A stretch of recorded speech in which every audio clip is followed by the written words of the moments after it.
Yeah. Hello and welcome back to the Side Character Podcast, where today we are experiencing Patrick's latest hobby, urine therapy. Excuse you? This is high-grade Dutch-made tea, apparently. Which I still find interesting since the tree these leaves come from don't grow in the Netherlands. It must be some of those fancy hybrid trees or something. Oh no, these come from our beautiful colonies overseas. Ah, sweet, beautiful colonies. Oh, my grandfathers would have been proud. Now then we have eliminated almost anyone. Well, let's give this a try. Yeah, I'm still going to wait. It's steaming. It's going to kill me. Well, from what I could taste between ouch, pain, burn, was tasty. Yeah, this is actually good green tea. Well, Some nice lemon. Actually nice, but that's not the subject of this podcast. oh, no. We haven't suddenly turned British now. I beg to differ. I have all my Cambridges, so I am fucking British. Anyway, we were going to speak about our rich history in games. Yes. By the way, if you just joined us after the main character podcast, there is a main protagonist podcast, sorry. You might notice that we look slightly different, and there's a very special fucking reason for that. We had this entire side character podcast planned with Casper with his new games that we get to unpack, and then some dim-witted asshat got certain services upon him. Got the fucking cops called on me. Not only the cops. Not only the cops, also the fire department and the well, what would you call that? Like a service provider for gas. Yeah, the Gas company that company. maintains the gas pipes. The gas company. Yeah, that was fun. Yeah. Somebody false reported a gas leak in my house and said that I was threatening not to permit him access. Yeah, so I'm still waiting for the name of that company so I can actually absolutely review bomb him into the ground. Yeah, that's the problem. It's just like a one-man company that suspiciously has at least 4 people employed. That operates from a hired shed in a little shit village. Yeah, I'll pry it out of you sometime later. Afterwards. But no, we're not here to complain about Prior events. prior events or for urine therapy. I lied, I'm sorry. We're here about games. Yes. Because we of course talk about games on the main character podcast, but it's mostly anime. And I think it would be fun to kind of delve into our experiences with each relevant generation of video games. Relevant being the key word here since we are in our late 20s at this point. Jesus Christ, we're getting old. I feel dead. I think the first real generation we were born into was the PS1, but we have played earlier generations. Yeah, even just, you mentioned that you had a friend who also had an Atari 2600, which is excluded from our current Oh, lineup. yes, definitely. Yeah, that was just... this is going to sound pretty bad, with or without context. So, I had a friend in school, and they were not that well off, so they didn't really care for electronics and such. They just had to pay the bills. So, they still used their father's Atari 2600. And that's how I got into the Atari side of that. So I played all the classics like Frogger and Pitfall and Centipede.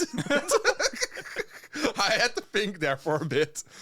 But my Ports of popular arcade games, probably. and my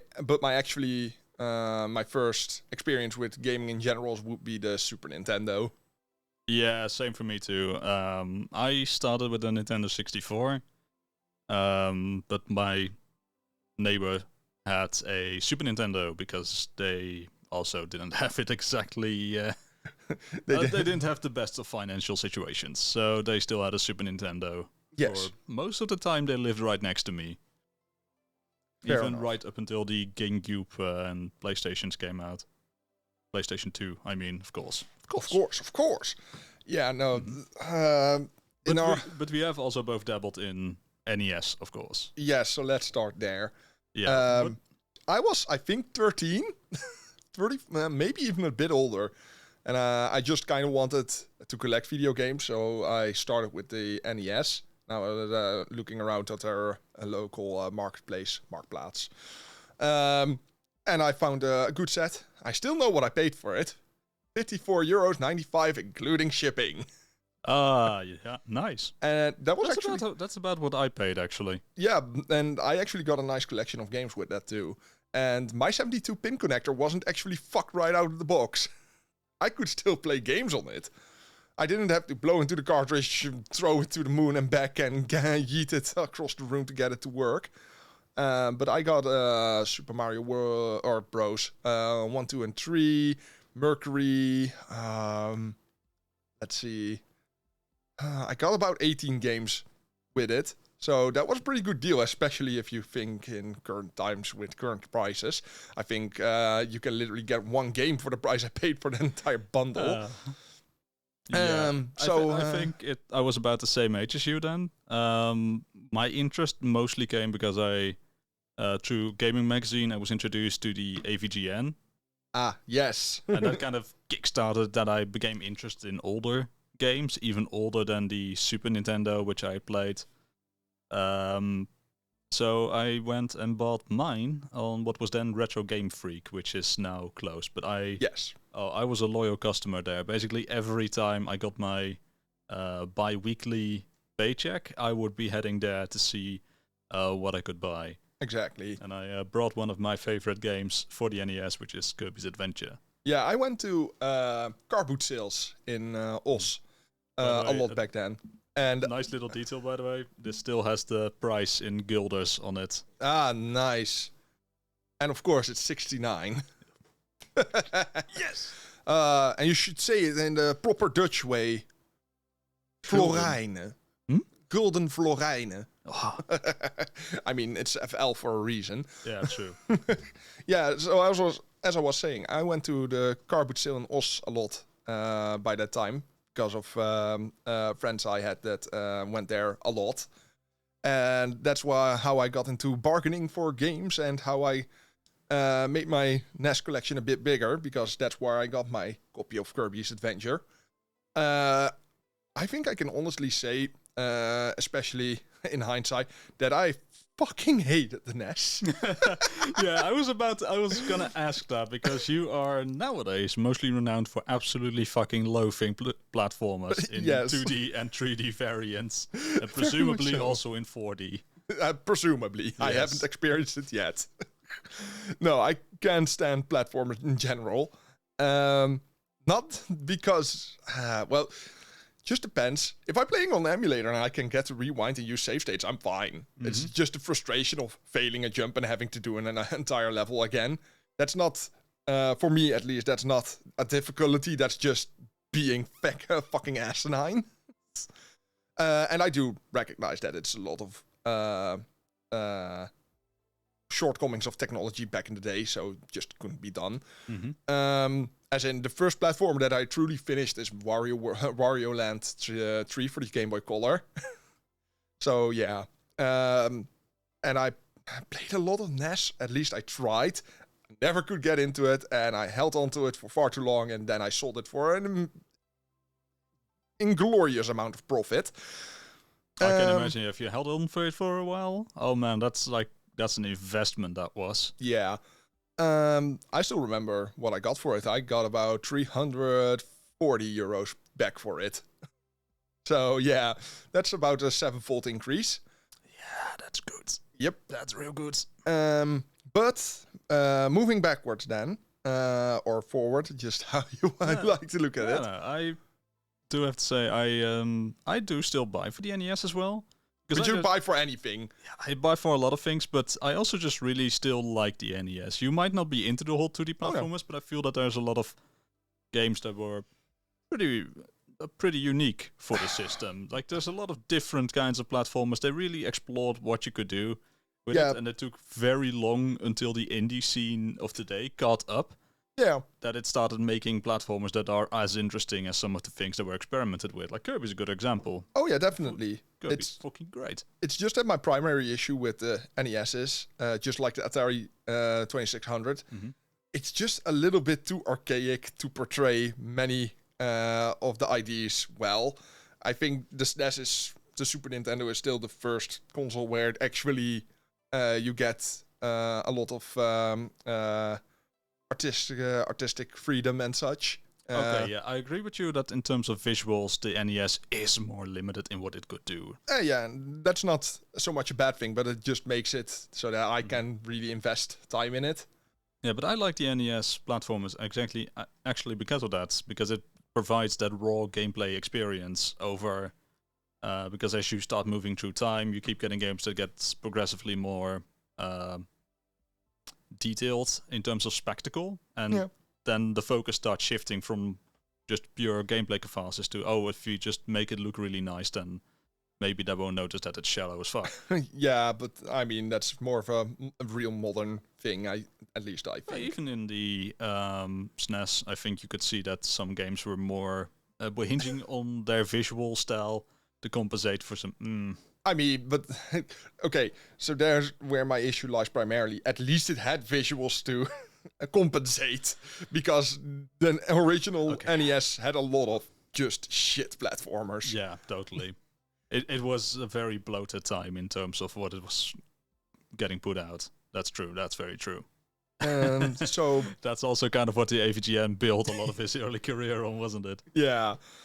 I think moving onwards then towards Game Boy. Oh, yeah. I didn't actually bring anything for Game Boy because I don't have many games in Game Boy that are dear to me, and also not many that I have actually like complete in box. And I try to make this look at least somewhat fancy. Yeah, I mean I have a lot, and I could pick up a few, but I don't want to disturb the very unstable pile of my Game Boy games in the background. If I take one of those games out, it'll fucking tumble. Do I have games for the Game Boy? I have Pokemon Yellow in a box. I have Pokemon Pinball in a box. Yeah, that's about it, I think, actually. I think I have one Zelda game in box, but that's... No, I don't have Link's Awakening for the Game Boy original. My original console, the actual first console that I owned personally, was a Game Boy Color. Lime green one, the only correct color to me. All you atomic purple kids can go jump off a cliff. No, my father knew exactly what kind of child I was. He gave me all 3 Pokemon games, and I played them all through. He also gave me Oracle of Seasons. Oh, your dad just won autism. He just completely understood and knew exactly what to do. Oh, these are 3 times of the same game, but with slight alterations. Yeah, it'll be fine. I'll just play 3 times through, no issue. And so I did. And I played a lot of Legends of Zelda Oracle of Seasons.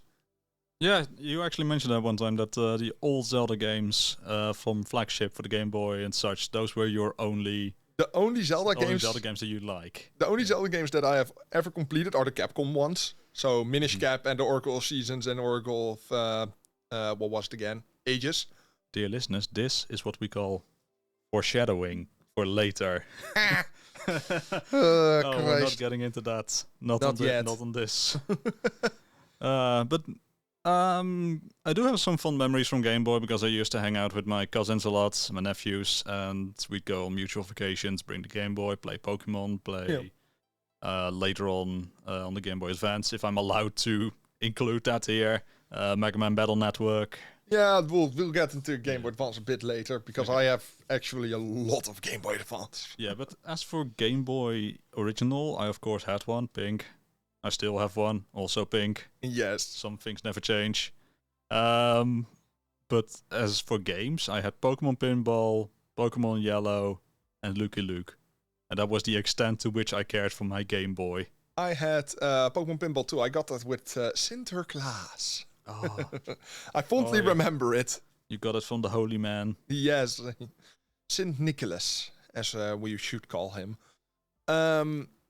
Yeah, I got a lot of my Game Boy Color games I got handed down through a friend of mine. I'm not going to... Should I? Dox him. Provide all his details. Not that as much. His father was into the shady kind of business. So he had a lot of just go fuck yourself money. So they had... my friend was like, I want a Game Boy Advance. Day one with about 40 games. And he was just like, yeah, sure, here, have $1,000, go do that. So I got all his Game Boy Color and Game Boy hand-downs. And he was very easily bored, so I just got games when they were brand new too from him. Just like, yeah, I played it for 5 minutes, don't give a shit about it, here, have it. Okay. Not going to complain about that. Yeah, that's efficient collecting at a young age. Yeah. I was, I like to say, well, I know it, I was 5 when I got my Game Boy Color. Before that, I usually played on the SNES that my mother owned, and which my sister still plays.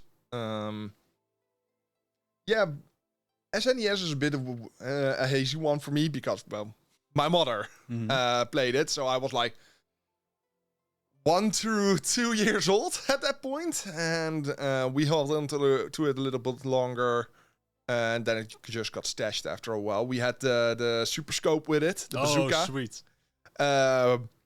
Yeah, that was the cool kids item to have. We liked that because my father and my stepmother actually played that too. So we all kind of got included into that. And then we moved out to other city, and they blamed me for losing the sensor for the Super Scope. I might add, I was fucking 6, and I have never seen the thing in my grasp. It was always somewhere else. I couldn't play it with it alone. And they still blamed the fucking 6-year-old. And I felt guilty for years, and I have bought them a new one in box from Replay Games in Sertogenbos back in the day. That's a real fuck you in particular moment. Yeah, I still felt responsible for that and still bought them a new one.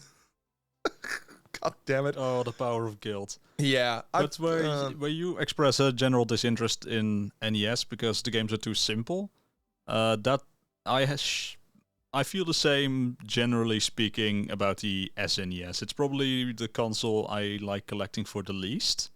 Yeah. Because it's very expensive.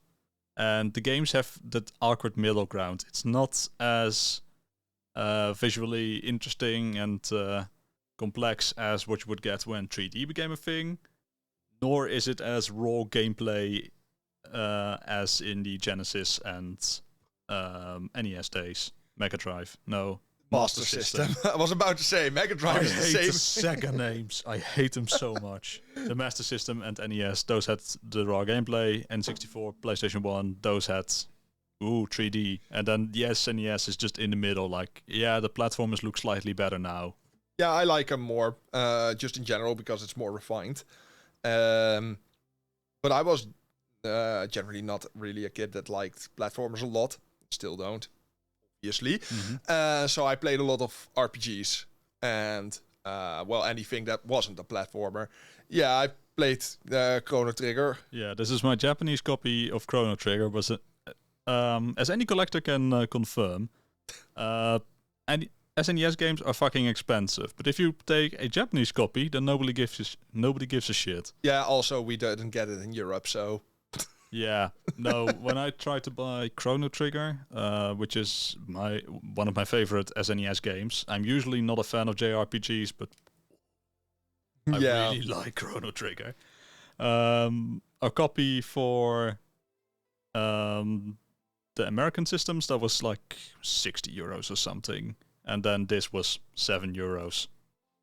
Okay. Fair. I mean, that's still cheap. If you had, I think it's currently sitting at about 200. Yeah, that was card only, by the way. Oh yeah, I know. I'm also talking about card only. Yeah, for the SNES, I bought a system pretty late on too. After I bought the NES, the NES, sorry. And I bought Secret of Mana for it. I really like Secret of Mana. Oh, fuck. I should have said that. I gave my copy away. I had a copy of Secret of Mana. Okay. No, that's not an issue. Otherwise I would have given you my copy. I actively chose to discard anything that's not my primary collecting system. Yeah. Because you know how I get. I had a fucking Neo Geo at one point. And one of the most expensive games for the system. Yeah, I kind of wish you didn't start discarding all of that while I was in financial distress. I want to remind you couldn't have bought that even now. That game alone is 2,000 euros at this point. I can pay that, but then I can't pay a lot of other things in the coming time. Yeah, and the system now is at like 600, I think. So yeah, that's getting quite expensive real fast. Yep. But yeah, I want to talk about that later on. So yeah, I played so mostly RPGs for you. RPG racing games, the out of play stuff like Star Fox, or like it was what was it called in Europe again? Starwing? Was it Starwing?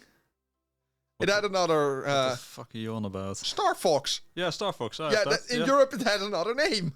No, that was on the N64. That's called Lilat Wars. Fair. My copy just says Star Fox. Fair enough. Yeah, I played that a bit. And after that, the first console I got to choose myself was an PS1. Okay. To stick on the SNES for a bit longer. Yeah. The games I actually like for it are fighting games. Oh God, no. I like the rudimentary fighting games on it. When I was a kid with my neighbor, I played Primal Rage, the dino fighting game. Yeah. Beautiful, just the peak of game design. I love it. I recently reviewed the Sailor Moon fighting game for it, which was which is the first fighting game ever made by Arc System Works. Yeah, I just want to add that I fucking despise fighting games on the SNES because it's all fucking Street Fighter logic, as in quarter circles and shit, and that ruins your thumb real quick, especially with the D-pads on its SNES. Oh yeah, that's where the Sailor Moon game is very good, because it has it wasn't yet called that, but it has the simple fighting game system as an option that was also put into later Arc System games. Just as a point to make here for people, I like fighting games a lot, but I'm more of a Tekken kind of man. Besides that, like as I say, platformers on the SNES, yes, there's a few good ones there, but I prefer the NES for my platformers.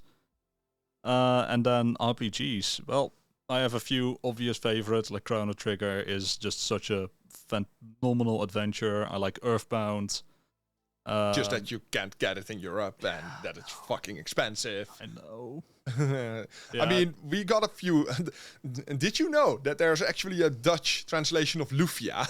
Yeah. Yeah, a friend of mine had that. Have you seen the original box that came with it? I did, because he had it in his fucking bedroom. It was fucking huge. It is bigger than the Earthbound box from the US that came with the strategy guide. For some reason, that's the only RPG that's translated to Dutch. And it's actually horrific. Oh yeah, of course.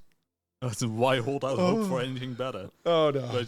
But generally, I'm not that big on JRPGs, so yeah.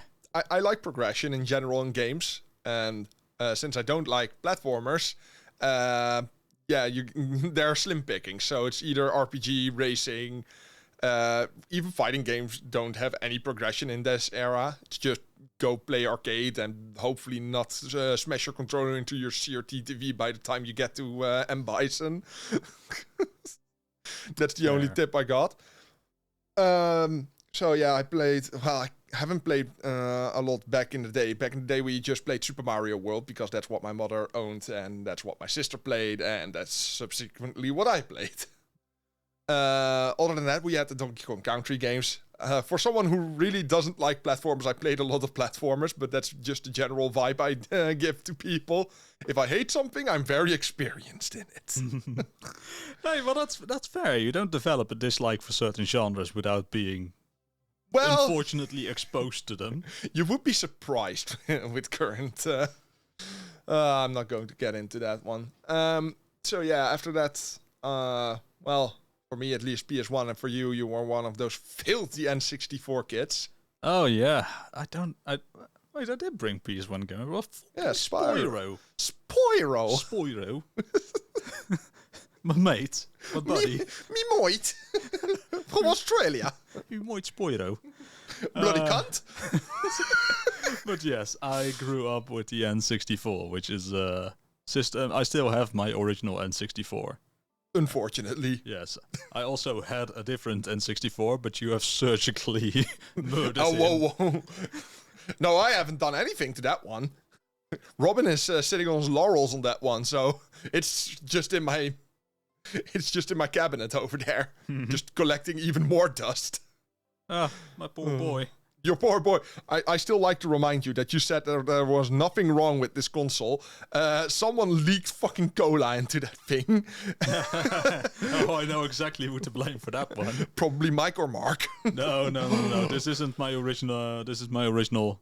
That is the one I got later. I didn't use it much, not with other people. So the only person who could have leaked cola in it is the guy I bought it from, and I know exactly who that is. Well, you didn't use it, but someone did abuse it. God damn. That's being besides the point. What brought you to the N64 except the Nintendo? I don't know. I don't understand the question. What brought me to the N64? I was fucking 6. You didn't choose it. Just got it.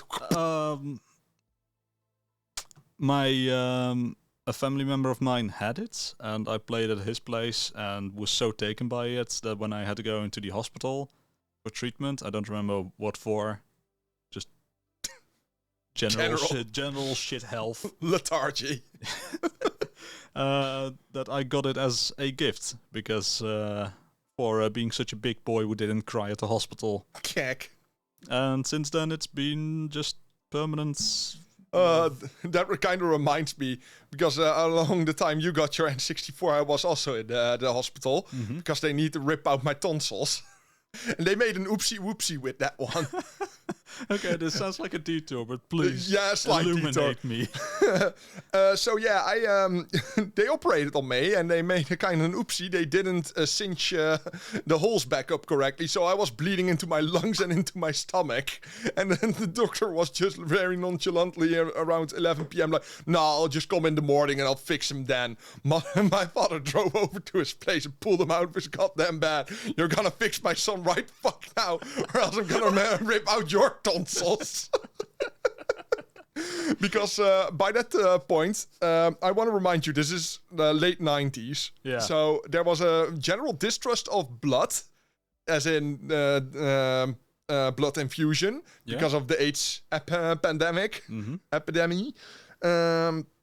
So yeah, I at that point already went through 4 bags of it. So they were very anxious about just in general me bleeding out, because I was bleeding everywhere. And so the doctor just kind of scared came back and cinched me up.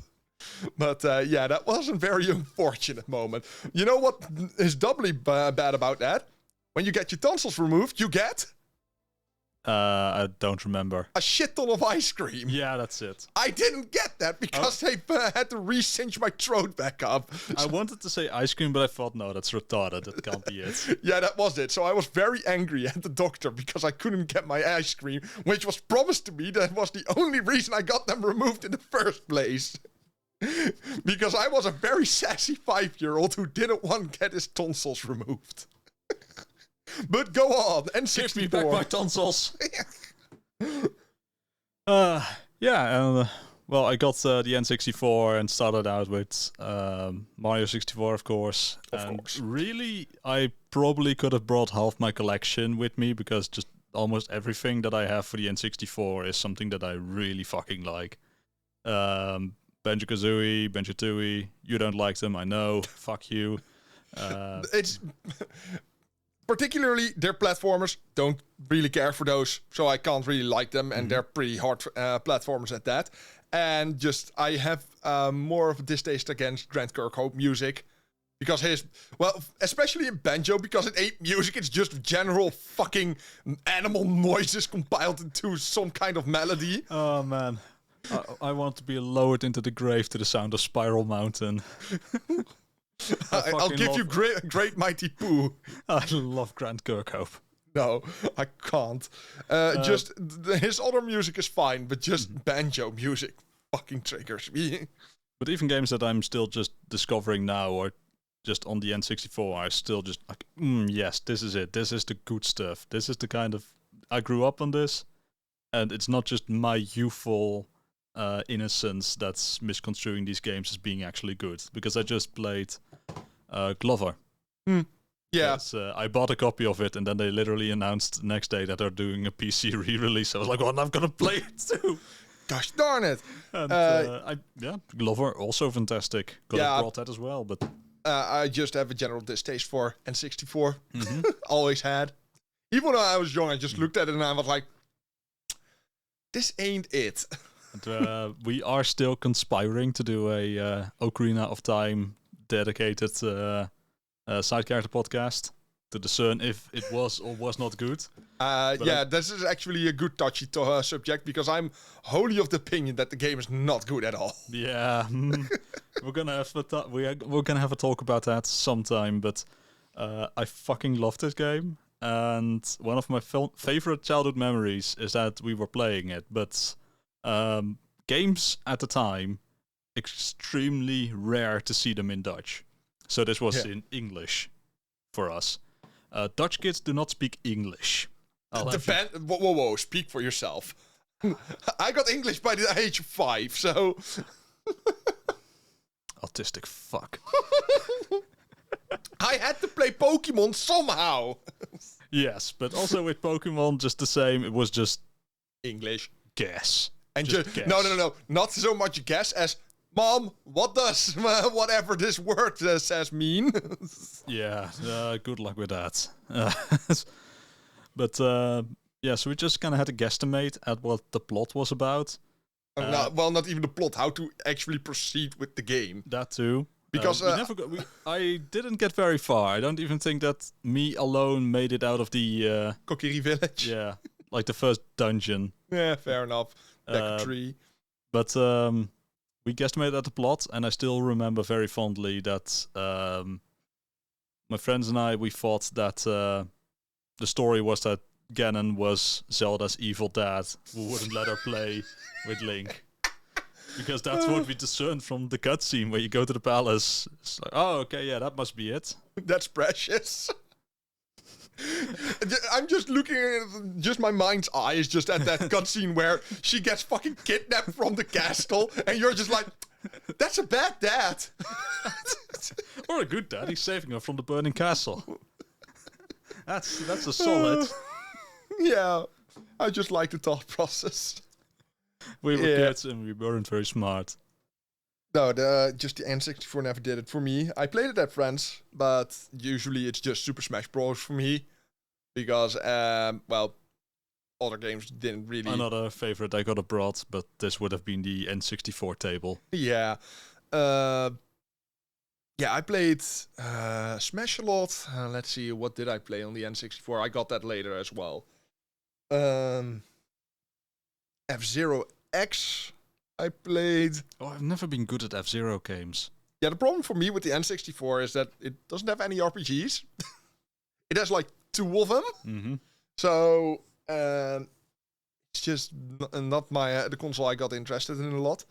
And, the general issues with it running at a very solid 15 FPS. Yeah, you care a lot about performance, and I do not get even it. Performance in general. I get nauseous if the FPS is too low. And, 15 FPS is strictly in nauseating territory for me. And it never really clicked with me. I mean, I played a lot of N64... Well, not a lot. I played some N64 on console, but primarily emulation. For me, it was generally PS1. I got that very late in its life cycle. I think by the time I got the PS1, the PS2 released in Japan. Oh, okay. Because I was we actually talked about this last time, that both of us had the unfortunate experience of getting a PS1 and accidentally ending up with Silent Hill. Well, not unfortunately in my case, but it was strange circumstances. No, I was 6 at the time. It was 2000. I got my PS1. It came with some games like The Smurfs, Lucky Luke. Let's see, what more did I get? Resident Evil. Not yet. Dragon Ball GT Final Bout. Beautiful. I had Formula 1 2000. Appropriate. and some other games which I can't quite remember at the top of my head. Yeah, and then my parents went shopping and got me Silent Hill, Resident Evil, South Park Rally. All very appropriate games for a kid that's 6 years old. The unholy trifecta of the PS1. Exactly. After Why did I want to say the police one? PS1. Yeah, after that, my parents got a whiff of that piracy scene. Mm-hmm. Wait, games don't have to cost 70 gulden? And I can keep my Florence. I can keep my Florence, my peaks. And so they got my PS1 mod chipped. Funny story, the dude who mod chipped it, his son became a friend of mine very much later on. Huh. As in, we went to the same school after a bit. Never heard of the dude. Then I got to his house and I was like, you fixed my PS1 when I was really young. He just looked at me, why do you remember this? Don't remember a criminal's face. And after that, I just primarily got pirated games, of course. I did have my PS1 mod chipped, but that was because at the time, me and my cousins were very big Harry Potter fans, and only one cousin had the Harry Potter and the Secret Chamber. Chamber of Secrets. Chamber of Secrets, that's it, yeah. Oh god, I lost all my cred with the Harry Potter fandom. Oh no. Such horror. Oh yeah, I'll never recover from this. But he was the only one that had it, and then all of us had it. Yay! And everyone wanted to copy my version of Digimon World. Aha! Because I was the only one who had that. I think that's one of the first games I actually bought with my own money. Incidental, because that's the same for me, actually. I remember buying it, I believe. I don't remember, we were traveling, and we were at one of those big malls that's... and there it was. And I wanted it because I was a Digimon fan. And then I played it and I didn't understand anything. Digimon Worlds is special. Yeah. I distinctly remember also how much I paid for it and where. Do you have a copy of it? Fuck yeah, I have. Hold on. Oh, Christ. Please don't throw over all of my PS1 games. How does the alphabet work again? The D is the fourth letter, you idiot. Yeah, but what comes after? The E. Yeah, I bought that for a solid 10 euros, or rather 10 gulden at that time still. And, well, I brute forced my way through that game. That's the only way. Soul. God bless my soul. Yeah, I think that's the only game I ever bought, because the dude that was pirating games for us, well, we kind of got out of touch with him, so... Oh god, the kerning on this is horrible. So I never got any more games after that, and we had what's the English word for it? I guess just a video rental service. Yeah, like close to us. Yeah, like a Blockbuster. Yeah, kind of close to us, and I just kind of got games there for free for a long time to just loan on loan. Yeah, because my sister had a relation with their son, so I just walked in there like game. Thanks, bye. So I got the most mutilated games and discs and from them in general. But that's actually how we, how my family at one point played Glover from one of those rental services.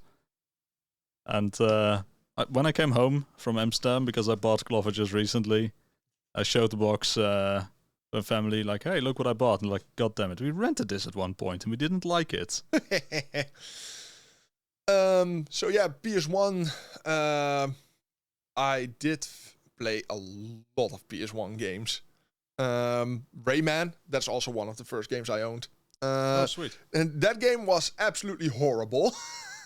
The first 3 levels are very fun.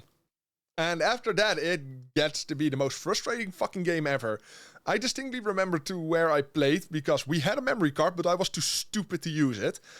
So at one time, I actually spent an entire afternoon getting to the golem level where you get chased by the stone golem. I've never gone past that. And I'm happy I never did, because I've seen Let's Plays and speedruns of the game, and I'm just, oh god, I would have even thrown my controller harder.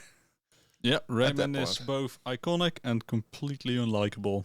Well, Rayman 2 is very likable, Yeah. Rayman 3 is very good, but Rayman 1 was a thing. Yeah, that's what I want to say, because I had to play PS1 of myself. Yeah. And my experiences with it was unfortunate. Just pure, outright unfortunate. Like when I've Silent Hill and such, yeah, okay, that happens. Oops. We sorted that out, but then the games I was left with, I don't think I really liked any of them. I had one of the Tony Hawk Pro Skater games, but I didn't understand how to progress in that, so it might have been a demo disc, because it just replayed the first level. I mean, knowing you, it might as well be. Oh man, I was not exceptionally bright. No, Still ain't. Because I want to remind you that you were very proud that you got a copy of Silent Hill. You showed it to me, and I'm just like, this is the demo. Is it really? Yeah, Casper, it's the demo. And then of course, as I said, I got Digimon World as well. Yeah. Fuck my life. Yeah, that's that game is not fun if you don't know what you're doing. Even when you know what you're doing, it's an exercise in frustration. Yeah, and all the other games I had were just not that very interesting, really. I had this racing game that was kind of like desktop races, like one of the... Revolt, perhaps? No, it was Mania something. Oh, yeah, Micromania, that's it, yeah. With the little mutant dudes. Yeah, that was fun. That's probably what I played the most on that system, but... Yeah, I had some pretty good games. I have Spyro here, but that is a game I discovered far later. You know, for someone who complains about difficulty and the platformers, I don't like Spyro because it's too easy. Fucking bitch. Oh, come on! You can't play Spyro and be like, yeah, this is any challenge. I agree, but man, I just want to vibe. I just want to vibe with my dude, my dragon dude. Yeah, I didn't care for its character. And if a game is easy and it doesn't have character, then what does it have? Oh, you wanna hear a fun one about me and Spyro? Oh, Christ. I first got introduced to it by way of my oldest cousin. For you wondering, my cousins are gonna be a recurring theme throughout my gaming history.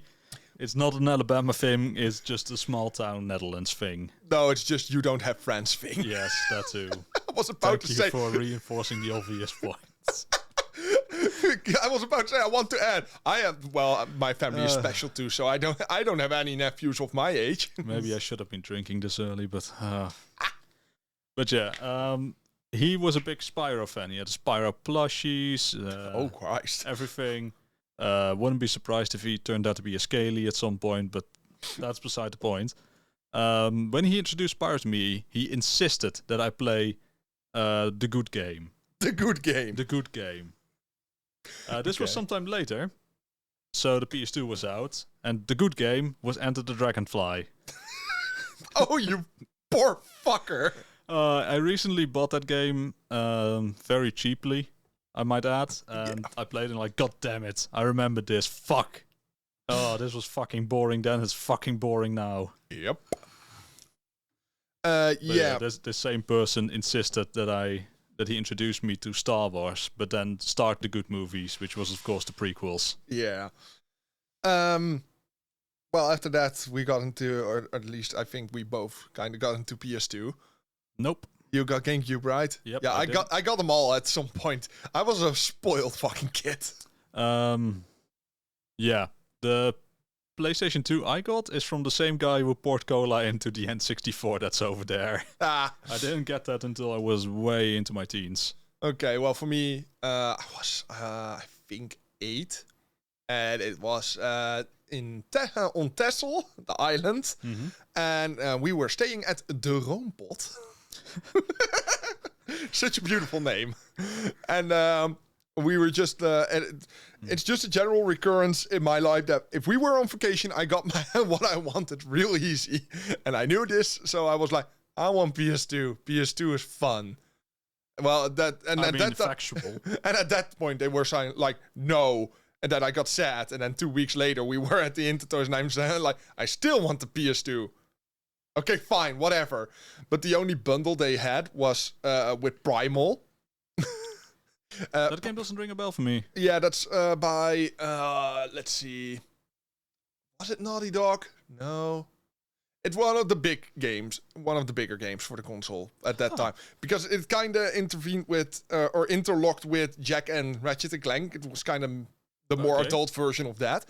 Problem was 18 plus. So they were like, nah, you don't want that. 16 plus. And I was like 8 or 9. So they were like, nah, he doesn't want that. Believe me. So my stepmom was like, okay, fucking fine. Give me the other bundle with the 2 DVDs. So and I was like, DVDs aren't games. Fine. Well, which game do you want? One of them. I don't know. I'm 6. Fucking 8. I don't know. Pick a game. I just imagine you being the.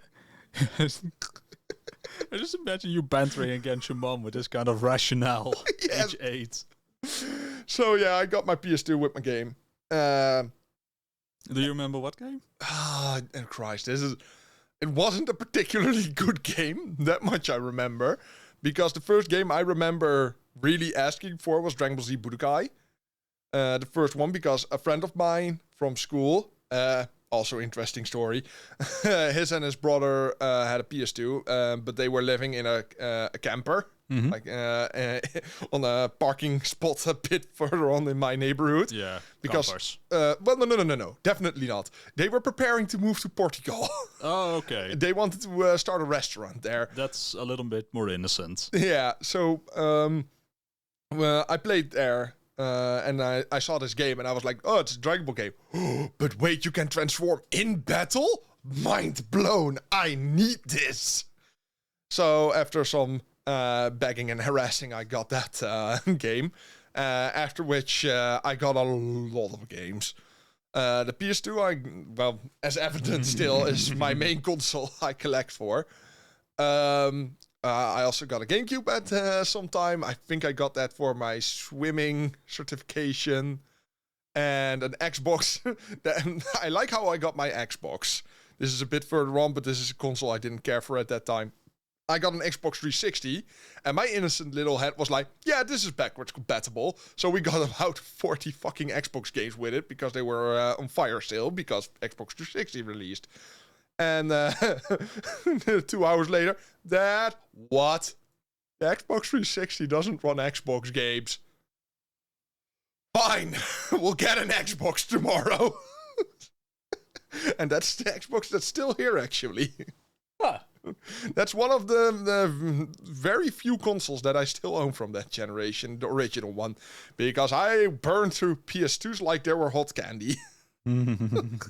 I still have my original PS1 too, and my original Game Boy Advance SP.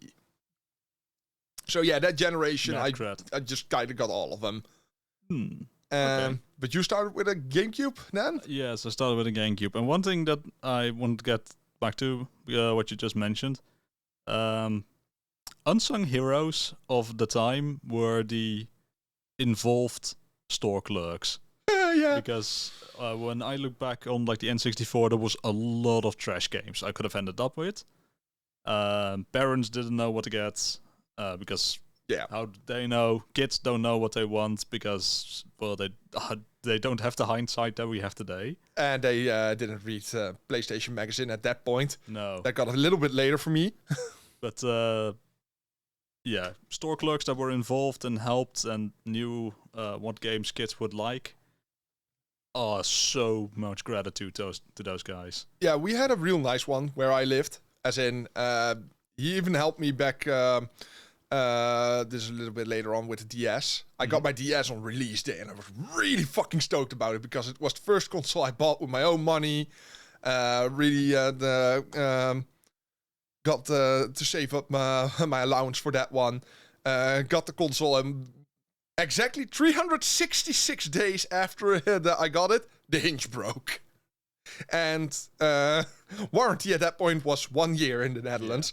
Yeah. So he just looked at it and he's looking at me. Yeah, I can't give you a new one. Let me get back to you. And my stepmother was already like, oh god, he's going to throw a tantrum because I played that thing a lot. I'm autistic and I had a DS. Yes. And that was my console of choice. Because, you just get attached to things. And the DS Lite was announced but not yet released. But apparently stores could get their hands on them already for reservations. He's just like, if you say nothing, I can give you a DS Lite for $70 and you can keep it right. You can get it right now and you can have it. Just don't tell it to everyone. Yeah, I'll give you $70 for a DS Lite. Except my stepmother. She was like, no, I don't want this tantrum. I don't want this shit. He can't help it. It broke. It just broke. And he is attached to that thing. He got like 12 games for it already. Just give it. Okay, and I'm like, yay, DS Lite. I was very happy at that point. Yeah, store clerks at the time, amazing people. Yeah, he was a very considerate guy. I think he still owns the store, actually. They're still there. That is pretty damn kick-ass. Yeah, I have a theory that the guys who run the local Intertoys in my town are vampires, because they have literally not aged a bit. Same. So every Intertoys, that's a franchise. So because Intertoys closed shop a while back, the only Intertoys around are now franchise stores that are still clinging to life. Those are the ones run by vampires, obviously. Yeah. Yeah, it's just obvious. Yeah. It was in front of us all this time. But yes, before I really get into PS2, I want to add that I got a Game Boy Advance on release day 2. This was not a great choice by my parents because I was an angry child. Still, I'm an angry adult at this point, but I had worse temper tantrums at that point. Yeah, and you got bigger too. Yeah, and they were like, yeah, here, have this Game Boy Advance. I was super happy. It was the Atomic Purple one. Now Atomic Purple is cool again. Oh, lime green is not good enough for you anymore, little punk. Yeah, they just gave me whatever was in store. Fine. And it was Super Mario Advance to Super Mario World. Oh, yeah. I had the exact same game. Problem being, I'm an angry child. That game angered me. So I absolutely smashed the fuck out of my Game Boy Advance at one point, utterly obliterating it. At which point I realized, wait, things break. That's no good. I don't want things to break anymore. I just see you looking at your hands. Oh no, consequences. The consequences of my actions. Oh no. A little bit of atomic purple plastic sticking out of your hands. Yeah, that would have been perfect. And my father is a very pragmatic person because at this point I got kicked out of school. Yeah. I was an annoying child. Not because I had a reluctance to learn. And if somebody kind of made me do things, I just said no.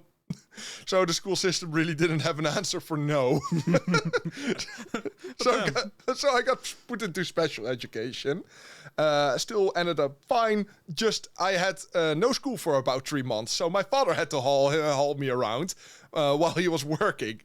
And I was like, my Game Boy Advance broke. Well, that's shit. Yeah, you're going to need to stay like 8 hours in a fucking work truck because I need to work. And I can't make you work. You're fucking 8. So he's like, okay, fine, we'll get you another one. So we went to Kerkdriel, to the, what was it called? The Toys to Play, I think. Very rural toy shop. And they had this newfangled thing called the GBA SP, Game Boy Advance SP. Which is the console I easily put the most hours into, which is still around. I still have my original Game Boy Advance SP, and you can see that it has been through a lot. As in, the original red paint is unrecognizable. I admire the character arc here. Between smashing your GBA to still having your second GBA. This is development. I just want to add that the screen is supposed to be a sealed-off component. Yeah. I've played it so much, there's actual dust behind the lens. I think my original Pokemon save for Emerald got stuck at 999 hours and 95 minutes, or 59 minutes.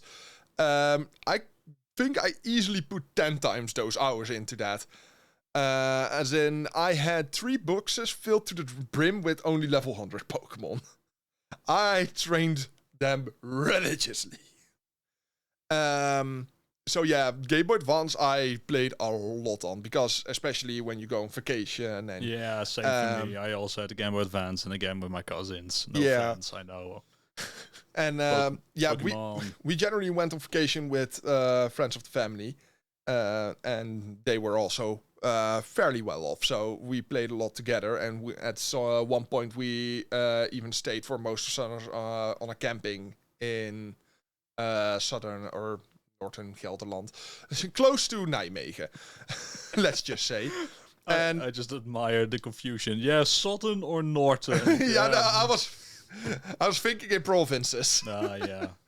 But yeah, I played a lot there, because in the summer you don't want to play inside a lot. So we played a shitload of Game Boy Advance.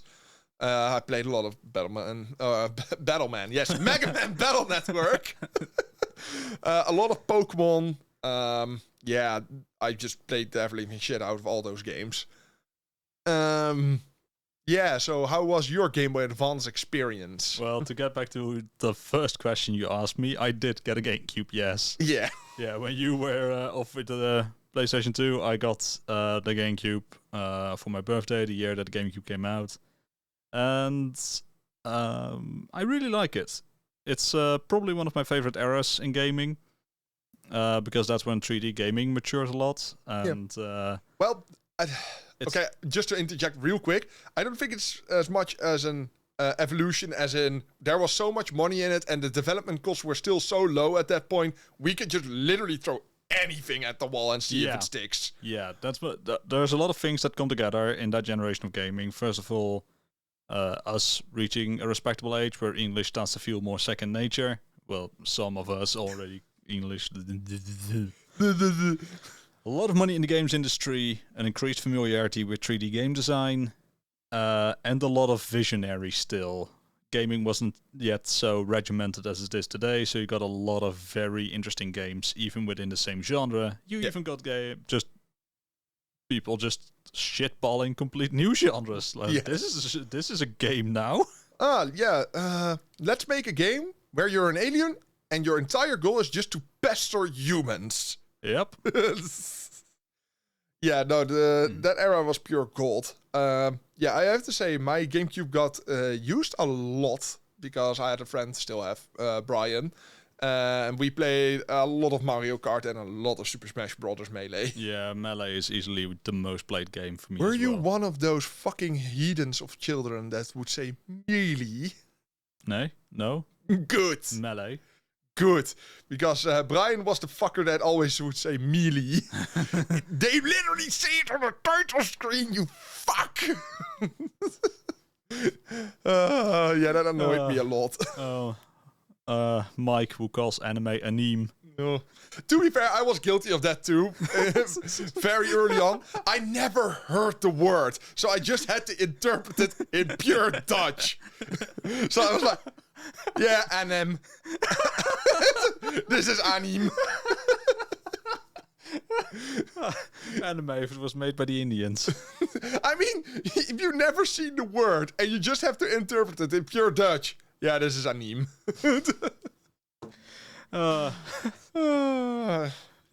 But also what came together at that point is that I became more independent, because the N64 is a game console I played a lot with my parents, and the GameCube is the point where the game console moved to my own room and I got a whole lot more time to play games alone. So I got a lot more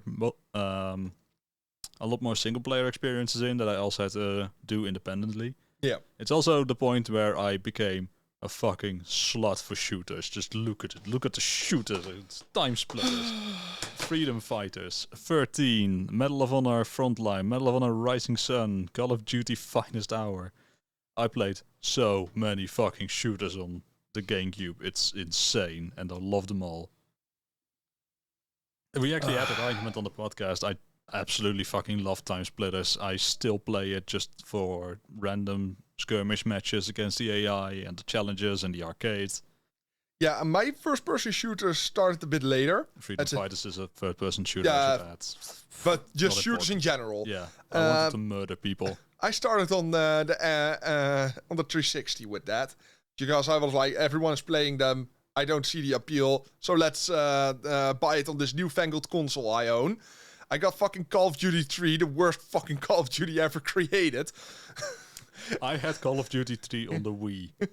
Yeah, exactly. I played it for a solid 5 minutes and I decided I don't like first-person shooters on console. So, yeah, years ago, at this point, I made a Let's Play of Black on the PS2 and Xbox 3 and on the Xbox because technical issues. And it's just me ranting on how much I fucking hate this game for about 10 episodes. James Bond Nightfire, also a great first-person shooter. One thing that I remember a lot is that even though the game console moved to my room, my dad still wanted to play sometimes, mostly FIFA 2005. Of course. And I can hear the Italian song in my head again. what's that fucking dude called again? The golf dude? Tiger Woods. Yes.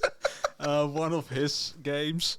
Yeah. He wanted to play that as well, and I was Nightfire was probably one of my favorite games to play just the story mode of. And there was this one mission, the mission where you have to infiltrate the mansion and the snow level. And I lost count of how many fucking times I tried to beat the level. And he shows up, "Hey son, you want to play some FIFA?" No! Get out of my room, I'm playing Minecraft! Oh, I got interrupted so often. It is also kind of, I do have to say that I lost kind of touch with games as I used to play them, because Oh yeah, definitely. I think everyone does. I loved Zelda, I played Kirby 64 a lot, Mario. I basically didn't play Mario Sunshine a lot. I didn't even own it. Mario Sunshine and Luigi's Mansion, I had them, I never completed them. I was just playing a lot of shooters. I didn't kind of rediscover like my interest in more broader games until Twilight Princess. We'll get to that. But I did eventually get a PlayStation 2, bought it over from a friend, because I remembered playing Kingdom Hearts at a friend's place, and I really fucking wanted to play that again. Yeah, I played Kingdom Hearts 1 through, and I got everything down, and then I got Chain of Memories. Chain of Memories. So that was a confusing mess, even at that point. And then Kingdom Hearts 2 got announced. Bol.com was the newfangled thing just happening. Ideal wasn't even a payment method at that point. So I bought this. This is still my original copy from 2005. Or 6 maybe. I don't even remember. 5, I think. For the love of everything that's holy, clear the fucking dust of it. It's old and it's stationary. So we paid with Accept Giro. Oh yeah, I remember that. And There we go. I actually got it. Simple and clean. Son of a bitch. I actually got it about a week before it actually released. Oh, sweet. That is fucking rad. I was ecstatic as all fuck. Mm-hmm. And yeah, in that time, I put 18 hours in 2 days into this game. I really liked it. Yeah, and I still fucking love Kingdom Hearts. Evidently. When I got my PlayStation 2, we were already way into the Xbox 360 generation. Yeah. And I just completely stopped playing my Xbox 360 because I got the PlayStation 2 and there were just so many games I wanted to discover. I played Kingdom Hearts 1, 2. Then I actually went and bought 365 over 2 days. Same. Yeah, just to make this confusing point, because your Xbox 360 story is kind of the same to me. Mine was slightly more cautionary though, because I had it. I didn't have an HD TV, so I played it on just composite. Mm-hmm. And I was just like, I don't like playing this. and I got Saints Row at some point. And the first time I put the disc into the console, it scratched the entire disc up, and I couldn't play it anymore. I bought this on Tessel, and I played it for the first time in back when I was home. So I couldn't get the game back to the store, so I got a ruined game. Yep. And that could just kind of put me off the Xbox 360 entirely for a long time. Mm-hmm. So yeah, I just went on collecting for the PS2 a lot longer. Yeah, and I got into that later, and I'm still doing it a lot. As the attempted side character podcast of last week indicated, because I just bought a whole bunch of PlayStation 2 games that were just the cheapest games, just sorted by price that I didn't have yet, and that I actually would see myself playing. Yeah, let's not start about my PS2 collection. I have a fucking ungodly amount of PS2 games. Last time I counted, I think I was at about 600. He just recently gave a bunch of them to me, by the way. Yeah. And yeah, the PS2 also always just struck me as a very entertaining console. And what kind of games are your favorites for the PlayStation 2? Because in my case, it's again still shooters, but also just a few of the oddball games. Like Kingdom Hearts for me is an oddball game. It's a JRPG but more action oriented. Oh, I love it. Yeah, I just really played a lot in general because at this point platformers became a little bit more forgiving. So I played a lot of Rayman 3 actually. Kingdom Hearts 2, Shadow of the Colossus, Ico. Yeah, for those who didn't got it, I was just showing off Shadow of the Colossus. Seductively waving at my copy of Shadow of the Colossus. Which is the limited edition version, and which cost me €10. Which is the deal of a lifetime. Yeah, I have a lot of games which were deal of a lifetime because the PS2 is just getting into the collector hype right now. I was a bit early on that boat. I got Blood Will Tell for €40. Anyone looking back on that would want to strangle me. Because at the height of its price, I've seen it go for €1,600. And I'm just like, should I sell mine? Still one of my favorite moments of you is when you were showing off, like, I got Panzer Dragoon. It's like, 1, 2, or 3, the trilogy. No, Saga. Panzer Dragoon. Oh, Saga, yeah. Yeah, you were like 1 or 2, Saga. Oh, that one, the expensive one. Yeah, I've got a lot for the PS2. I have a few games that I still want, but those are just the games that are generally accepted as being fucking expensive. So I'm probably never going to cut a deal on those. No. Like Report from Hell, Michigan Report from Hell. Beautiful game. Yes. But kind of the fun thing about the PlayStation 2 is that even on a budget, you can find games for it that are super fun, like Search and Destroy. Seek and Destroy, yes. You were leaning in on the camera. Were you about to name the same game? Yeah. Yeah. I was about to say Seek and Destroy, buddy. Seek and Destroy. At this point, it was called Global Defense Force instead of Earth Defense Force. That was a budget game here too. That's easily a game I paid €5 for at that point. And I probably put about 500 hours into it. Yeah. Earth Defense Force is one of the first games we played together. You're just like, look at this FPS. Yeah, no, you told me about it. And I was like, ants, you say. Yes. Ants. Giant ants. Ants. Okay, I'll try it. I fucking loved it. Yeah. And then I sniped the game from you. Yeah, you fuckwad. I knew you were going for it, so I might as well just confess. But you know what I really... Well, I wasn't even going to say it. You know what? Still the part... Now that you started it. The part I hate the most about it, you can't even play the fucking game. Alas, details. But yeah, you can... Like, the very expensive games are, of course, really interesting and cool, but you can also just still, on a budget, have very interesting experiences with the PlayStation 2. Extreme Express is a good good one. I really like Extreme Express just because of how wacky it is. Yes. It's a train racing game. Yeah, that's what I mean. Like, just there's so many fucking weird games that just being invented on the spot. Yeah, and they're just like, And it's not even a PlayStation 2 exclusive thing, because you also no. have on the GameCube, you have stuff like Pikmin that just get, okay, this is a genre now. yeah. Okay. But the PS2 does do it a lot more often. I actually, it's fun that I brought Time Splitters here, because at one point I got 2 games to try out, and I was allowed to pick one that I wanted to keep. And I got Time Splitters 2, the GameCube, and Beautiful Joe. Ah, yeah. And of course, I wanted to keep Time Splitters. And now I just always had in my head, man, that Beautiful Joe game sure was weird and interesting. Maybe I should play that. And now I sniped a copy of it. Yeah, Really cheap. I think I have them both on the PS2. Got for like €5. Yeah, I never really liked Beautiful Joe a lot.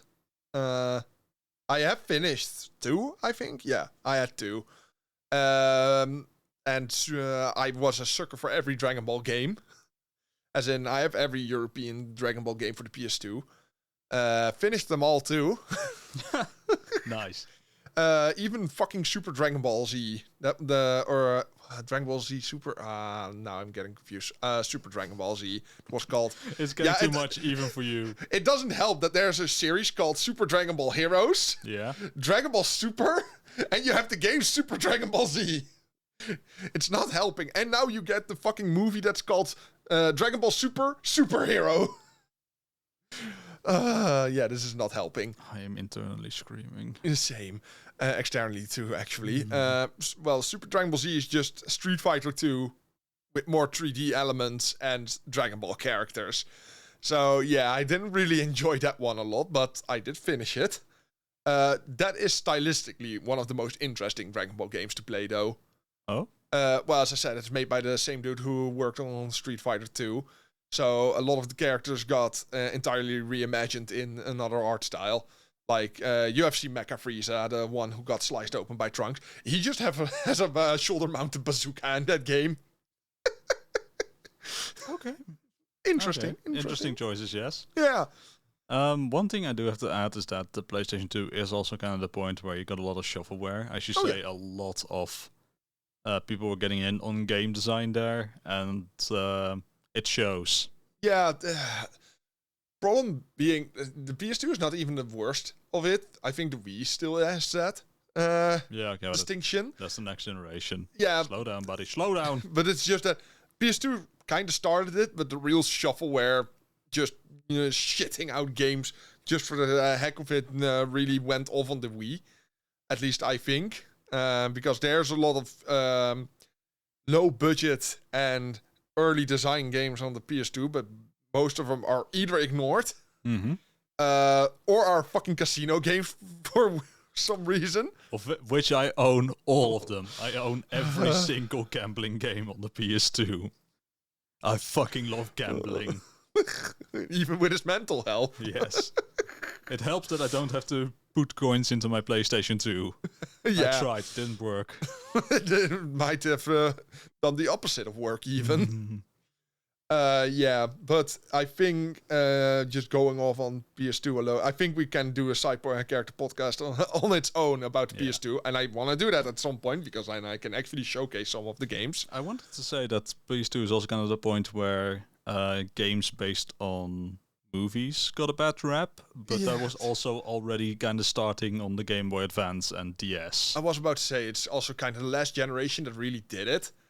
Because, well, from Wii and PS3 and Xbox 360 onwards, there were supremely small cluster of movie-based games, and most of them were Disney. And if they were not, well, the PS2 was also the era where movie-based games got reinvigorated, as in old movies got games. Yeah, sometimes it's fucking weird, right? Like Godfather and Scarface. Oh, you mentioned it. Yeah. Blood Will Tell. Blood Will Tell. That is Dororo. At that point, it was like, what, 1967? Yeah. The original Dororo? Yeah, so that was about 30. Fuck? That was almost 40 years old, and then we're just like, lol, game.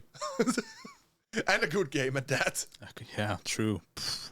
Yeah, as I said, PS2 was really just the era where anything would stick, pretty much. It's weird that movie games were so The Warriors. so universally shit, and then you got anime games like, oh, Sublime. sublime.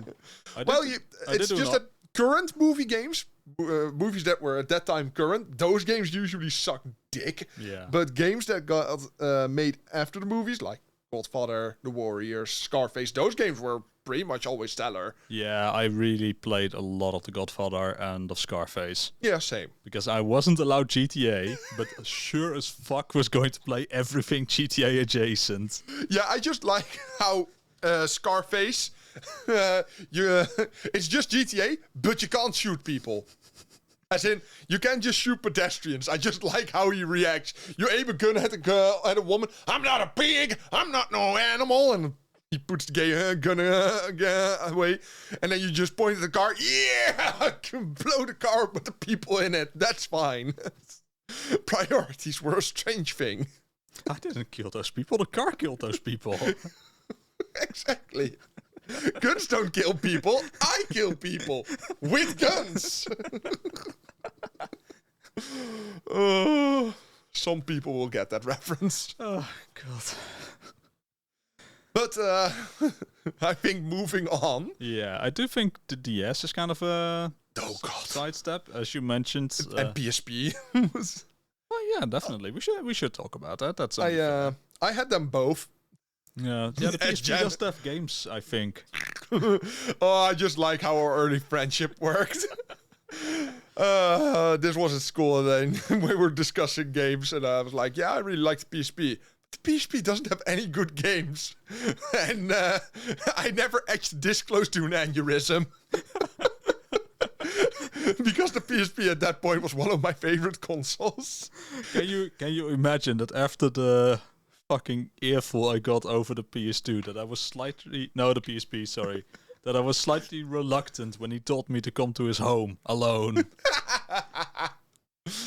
Yeah, he was like, there aren't any good games.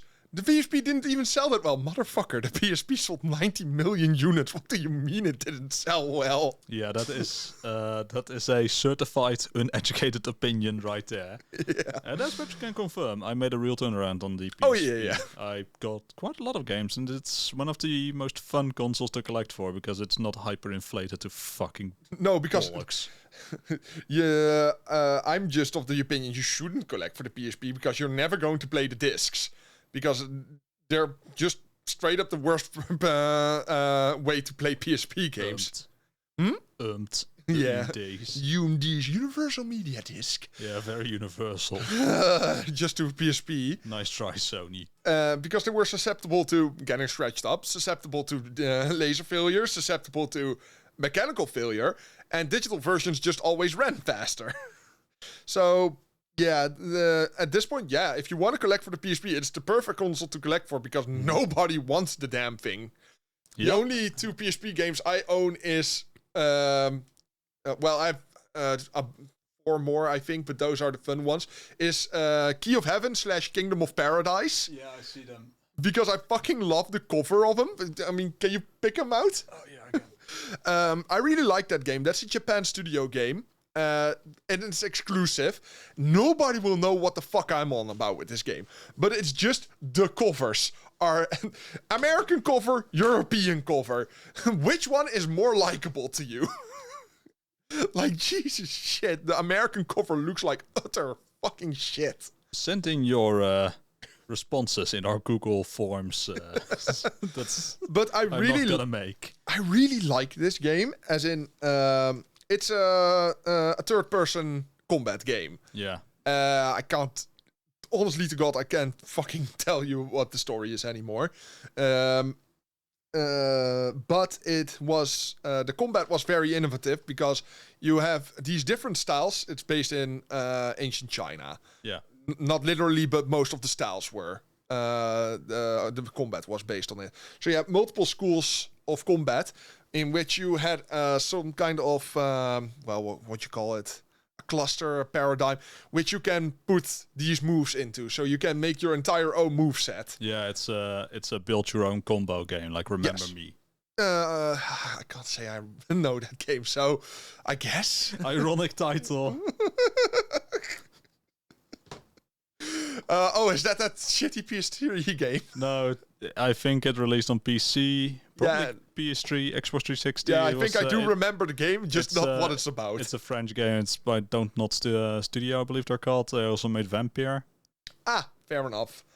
But moving on, this game was just very fun, especially for a PSP game. It is a bit stiff going back to it, but this is still one of the games which, when somebody asked me, name a first-party game that I don't know, Yeah, I remember. I just give you Key of Heaven / Kingdom of Paradise. I remember going with you to Utrecht, and we saw Key of Heaven in the net game, and you just piled that on my pile, just saying, you want this, believe me. Yeah, the game is very fun. It is good, but it can be kind of tedious and slow in the beginning and frustrating by the end because of the combo system. You kind of have to figure out what works on what enemies. Yeah, PSP, I'm just kind of interested in just about anything. I like the puzzle games on it. I like Puzzle Quest. adventure games on it. Probably my most played game is, oh wow, what a surprise, the Lyrical Nanoa fighting games, which are really good, and I will not hear otherwise. I mean, fine, whatever you want. Yeah, on the PSP, I just played a lot in general. I finished all the Dragon Ball games on it. You had Shin Budokai, which was just Budokai 2 and 3 with some slight changes. Those were really nicely done, actually. And you have Tenkaichi Tag Team, which is just Tenkaichi 3 with 4 fighters instead of 2 on the screen, which is technically very impressive for the PSP. Yeah, I played the shit out of my PSP. As in, I can honestly say that I went to, I think, 5 batteries on my first PSP. Oh dear, that is... They were just pretty damn impressive. They were just done, and those were not those were the extended Sony batteries too at this point. So this was a PSP Slim with 1800 milliamperes instead of 1200 milliampere batteries. I went through 5 of those. They were just cooked by the end of when I was done with them. Oh, that's pretty rad. Yeah, I played a lot of DS too, but the DS got very susceptible to piracy very early on. Yeah. So I got an M3 DS Real card with a GBA extension card. I really... it was basically your emulation hub before you got into... Not even. I emulated nothing on that thing because the DS is kind of shite at emulation. Yeah, no, I mean just just your piracy hub before you got hold of the current handheld gadget mini consoles. I played a lot on that, but the problem with the M3, for me especially, is that the barrier of entry is so low that keeping your attention on the games is also difficult. So I was just like, yeah, I can play any game whenever I want. But that's also the issue. I can play any game whenever I want. So I was just like, lol, ADHD, I now want to play FIFA. Fuck it, I want to play some Final Fantasy. Yeah, Which is... That is, getting back to our earlier debate, that is also why I buy and collect games, even for consoles where you say you're never going to play them on the console. Because the ownership of the games is what keeps me mentally sane. Because if I just accept that I can play any game at any time, I will fucking go insane. I will never finish anything again. Because I will always in my mind know, I can just play literally anything else that I pull out of my magic hat. Yeah, and the PSP had the same issue, as in, you can play any game whenever you want.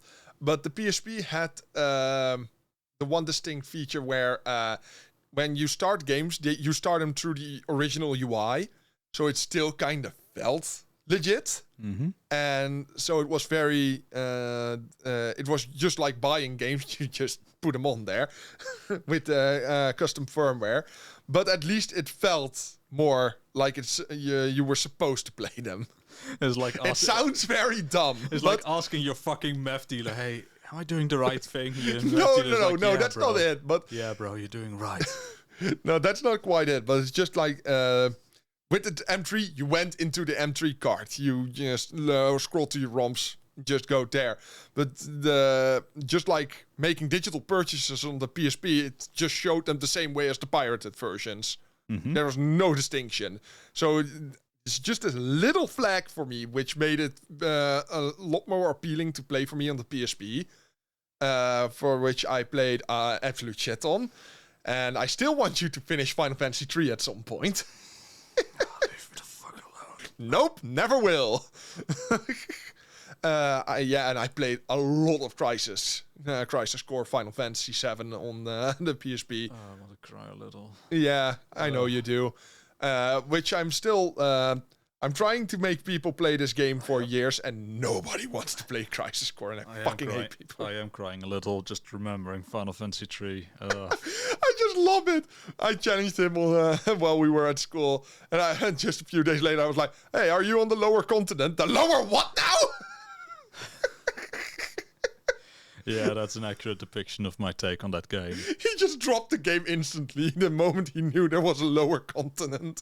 Nah, I ain't playing anymore. Not worth my time. Loved it. Yeah, getting back to the DS, I think just like the PlayStation 1, the DS was kind of cursed for me.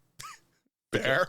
I got it, of course, and Nintendogs, like, oh, Nintendo, you can have your dog. Oh, fuck yeah. You play that for like a while and you just lose interest because there's nothing to it. No. You just have your fake ass dog. Yeah. Ooh. Here, get Frisbee. My life is enriched. I got Brain Game. Played that for a while, but that's just edutainment. At best. Yeah. And then I came to the realization I have to buy games myself these days. I could buy a console game that I have a lot of fun with, that looks good, and I'm probably going to replay a bunch. Or I can buy games for this DS, that is increasingly getting scratched up from all the dog petting, and the hinge is getting kind of shit. I did not like the thing. Like, most of the games I had were discount games or really old games. I had the Rayman Raving Rabbids game for it. There was just a bunch of mini games. I had The Sims 2 for it, where you manage a hotel. Yeah. And I didn't have much else for it, really. I didn't really have any of the big games because those were expensive, and fuck, I'd rather just play Zelda on a console then. Yeah, for the DS for me, the original game with it was Metroid Prime Hunters Demo, which I never got into. I got Pokemon Dash. Let's just end there. Pokemon Dash. God damn that game. I don't even remember that game. Well, you have to make your Pokemon race. And by racing, I mean you have to continually fucking scratch up your DS. And the quicker you scratch up your DS, the quicker your Pokemon runs. The quicker your DS gets to be replaced. Yeah, exactly. I got Rayman DS, which is just a glorified port of Rayman 2. Also called one of the worst ports of Rayman 2. The worst port of Rayman 2 is still distinctly owned, still by Nintendo, but on the 3DS. Let's see. By this point, I fell out of favor with Pokemon, so I never had a DS Pokemon game. Yeah, I didn't have Pokemon for it either. And well, I say that later on I got Pokemon Black 2, but that's after I sold my original DS and got a 3DS at this point, and then rebought Pokemon Black. I also didn't have an R4 card or anything like that because I was a good boy and I just didn't give enough of a shit about the DS. Fair enough. Yeah, well, I was in a school where literally there were more DSs per capita than people. So the Picto chat must have been a fucking rave over there. Oh god, don't even start. As in, it got so hectic with the DS Picto chat that DS Picto chat wouldn't work anymore. So many people were on it. Beautiful. No, I got some more original games like Super Mario 64 DS. I like that. Okay-ish. That's the only version of Mario 64 that I actually finished. That was actually a good port. Yeah, don't say that too loud. Most purists will punch your head in for that. No analog control? Fuck you! You can have fun with Mario 64 without analog controls. It's the only Mario 64 version I finished. I liked it, okay, sorry. I got Final Fantasy 3. I finished the fuck out of that one. The only problem... Sorry, I just had a brain leak when you said that. No, I really like that. Let's see. What more original DS games? Well, I also had Nintendogs, of course.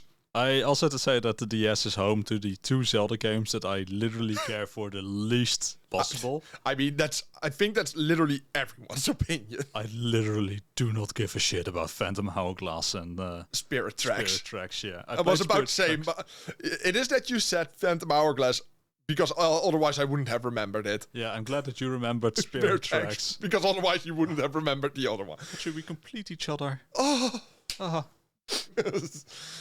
No, and of course Custom Robo Arena. God damn, I played a lot of Custom Robo Arena. Yeah, I think there's a lot of interesting games for it, but I just never found them because the DS was just too expensive to buy games for what I felt I got out of it. Fair enough. Then I'd rather just buy, at the time, still GameCube games, and later on just rather play Wii games.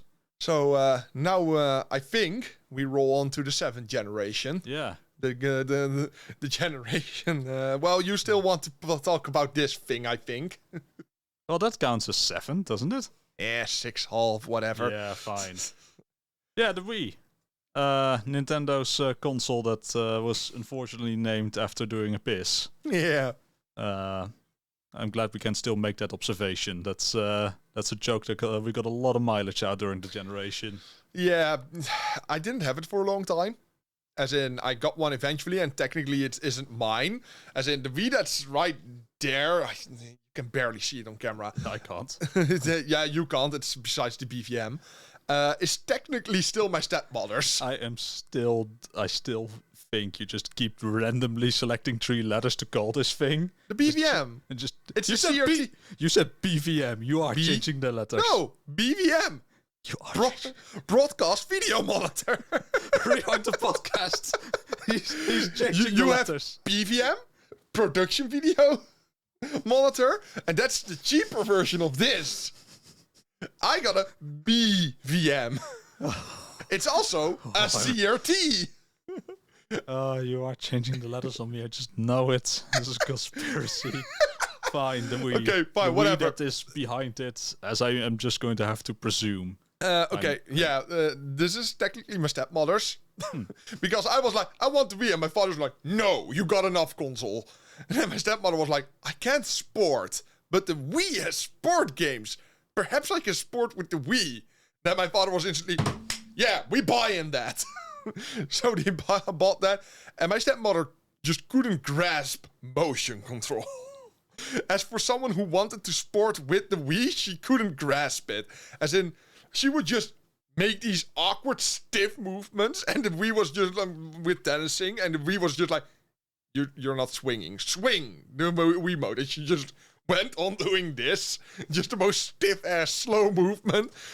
And my stepmom, after literally 2 hours, like, fuck this shit, you can have it.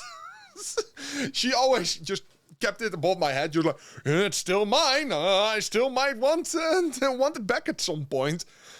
So I just like, for what? You can't play the games on it?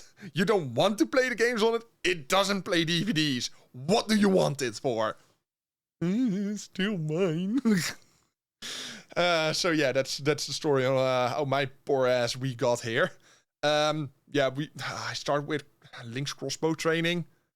And Resident Evil Umbrella Chronicles, the fucking gun games. Yes, I actually really like those. I didn't care for them at all. It's not fantastic, but it's fun. There's nothing to them. That's the issue I had with them. You just pew pew a few times, and the game's like, yeah, you done a thing. Good job. And Resident Evil Umbrella Chronicles is just your standard TV shooter, as in you shoot a few things. And it's like, okay, on to the next level. It's an arcade game. And by this point, I also play Typing of the Dead and House of the Dead. And I'm just like, yeah, I get more entertainment out of that because I really didn't care for Resident Evil a lot. Typing of the Dead. Yeah, I said that. Typing of the Dead with us was a thing.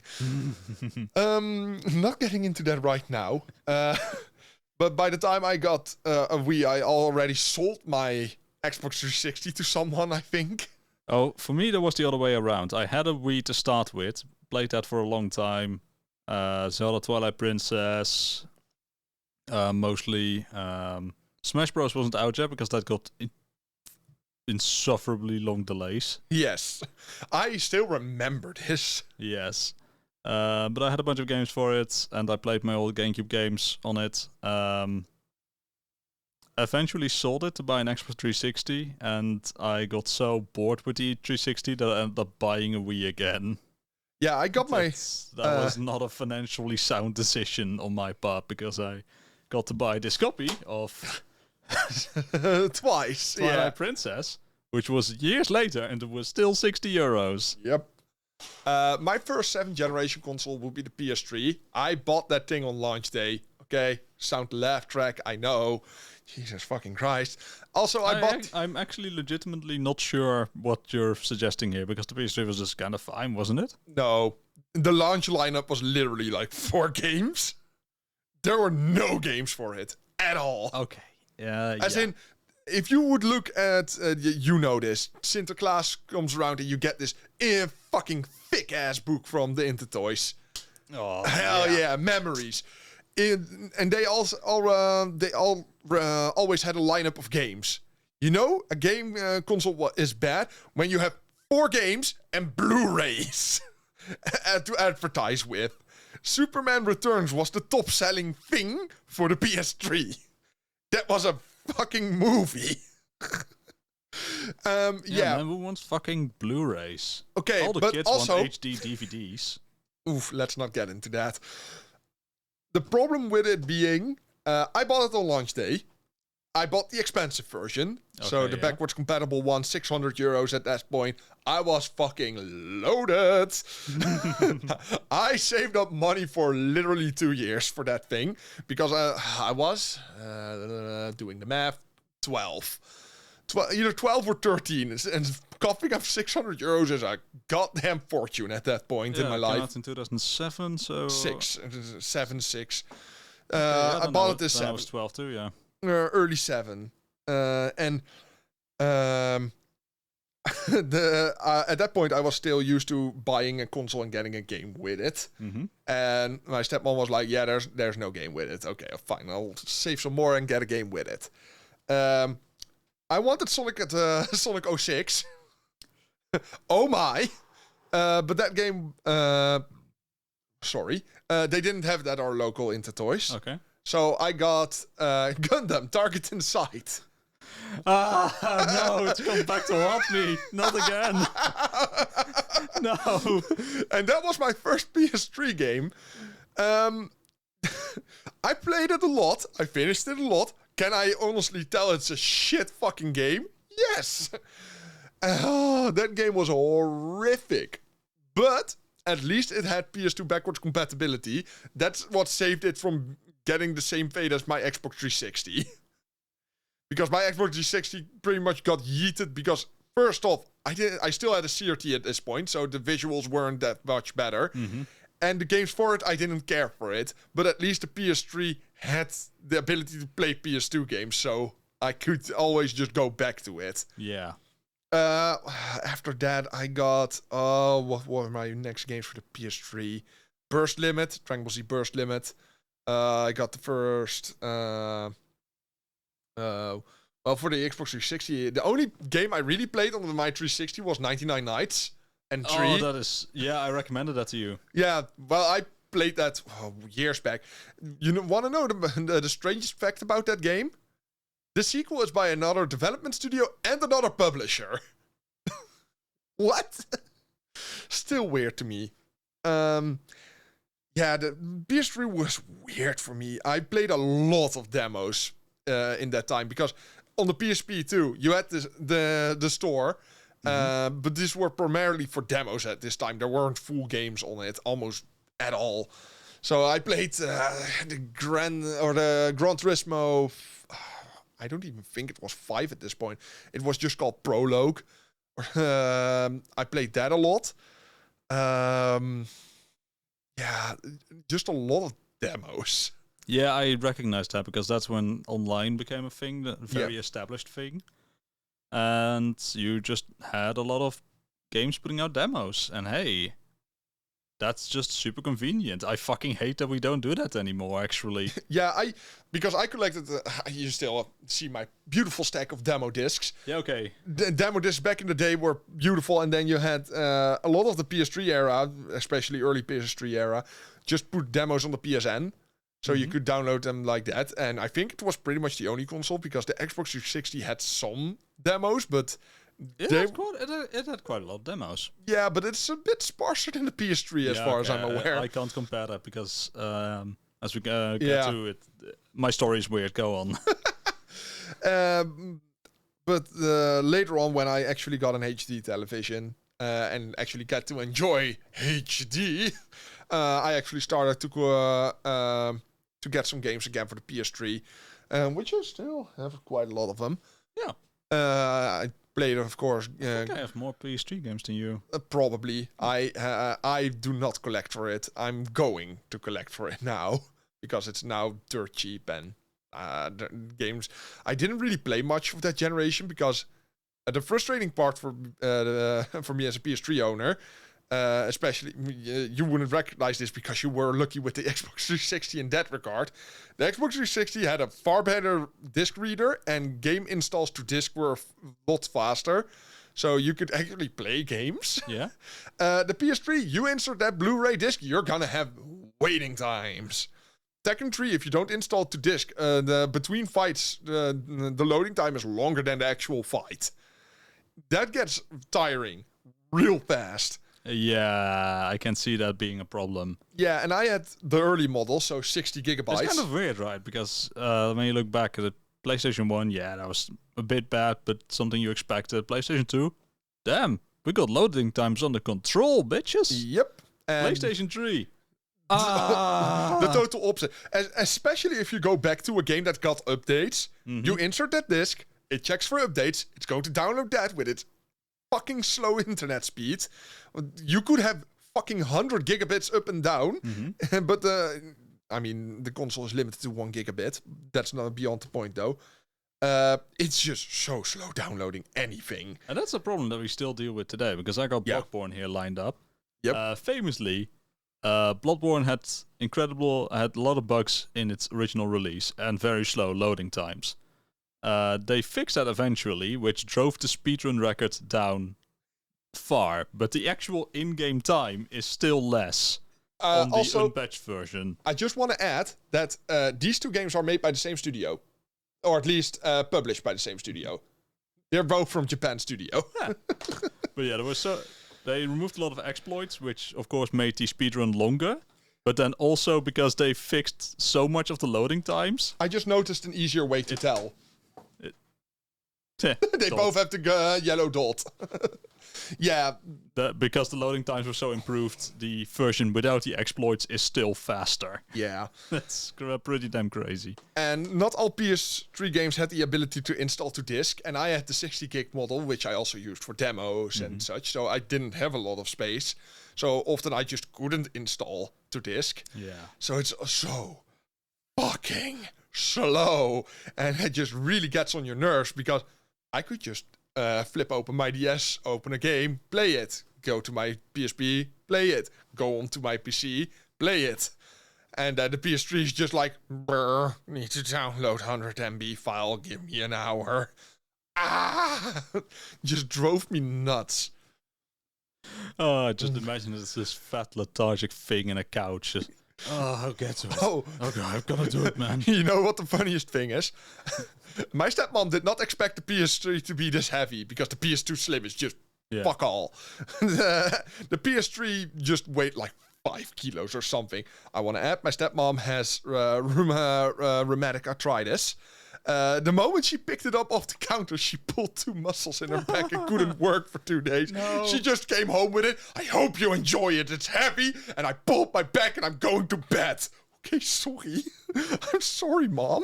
God damn. That's the most aggressive. I hope you enjoy your new toy I've ever heard. But for me, as I said, I eventually sold my Wii to buy a Xbox 360. And I did have my fun with that. I bought a lot of games for it. I put a lot of money into that console, and I still have a lot of games. Problem being that I eventually just kind of lost interest. Like a lot of the games that I had, I played once, never wanted to play again. Yeah. And eventually, I went to IT school, and I got interested in IT. I fixed my PC at the time. I still had a PC. Oh, damn, that's a long I was time about ago. to say, I never seen a PC at your home, so... Yeah, I fixed up that bad boy. And then I just kind of realized that, man, a lot of these €60 Xbox 360 games that I played are also on PC, are better on PC. I could use a controller with them if I wanted. Just the math in my head started to click. And that just soured my relationship with the Xbox 360. Yeah. Like, besides Halo 3, which was still exclusive at that point, not anymore. Just nothing in that library was unique. And I just kind of realized, man, a lot of these games just feel like wasted time. And I got so invested in the whole console war that I felt that I had to just keep buying Xbox games. And man, a lot of these games I just didn't like anymore in hindsight. I missed the originality, like the experimentation of the previous generation. Yeah, but with the PS3 era, this is also the time that I really got into PCs because our family was very late with that. We got our first PC by the time I was 10. So that was also the first time I ever experienced the internet. And by the time I was 11, I got my first PC for my own, so that I could use on my own in my own room. Mm-hmm. I still distinctly remember it being the shittiest PC you could ever buy. As in, this was a 755 megahertz Pentium 3 without a graphics card. As in, it's native. It's native graphics. And with a huge SCRT. This is in like 2005. So at this point, there were already Pentium 4s that were 3.7 gigahertz. I'm gonna grab a beer because it's hot here. You just keep ranting for a moment. You need something from the fridge? No. And I actually still fell in love with it. It had its quirks, but that's generally still what I really like about PC and low-end hardware in general. I like to tinker, just to tinker with stuff in general. And this PC really enhanced that for me because I had to tinker with graphic settings and anything I wanted to get working on that I needed to edit things for it. And that still is with me because I have that little handheld. I still have to tinker with that for every game I want to get working on, and then I love doing it. Mm-hmm. After a while, my father was like, oh damn, the PC you own is kind of fucking dog shit. Because I kind of finally got it through his head, like, this is a PC that could have been sold in the late 90s and still would have been mediocre at best. And he was like, yeah, okay, fine, we'll get you a new one. So I got an HP Media Center with an actual graphics card. And oh, wow. What luxury. and a wireless keyboard and mouse and an LCD monitor. I played a lot of games on that. And after that, when the PS3 era really kicked off, the 7th generation, I got into the part where I was like, wow, wait, there are just parts to this? Mm-hmm. And I can build them myself? And then I was like, Dad, I need money now. Why? I want to build my own gosh darn PC. Oh, okay. And that's how I got into PC gaming. Yeah, I wanted to kind of keep it light on PC gaming because that's why I was going we to. would lose hours upon hours of that. That's a separate talk entirely.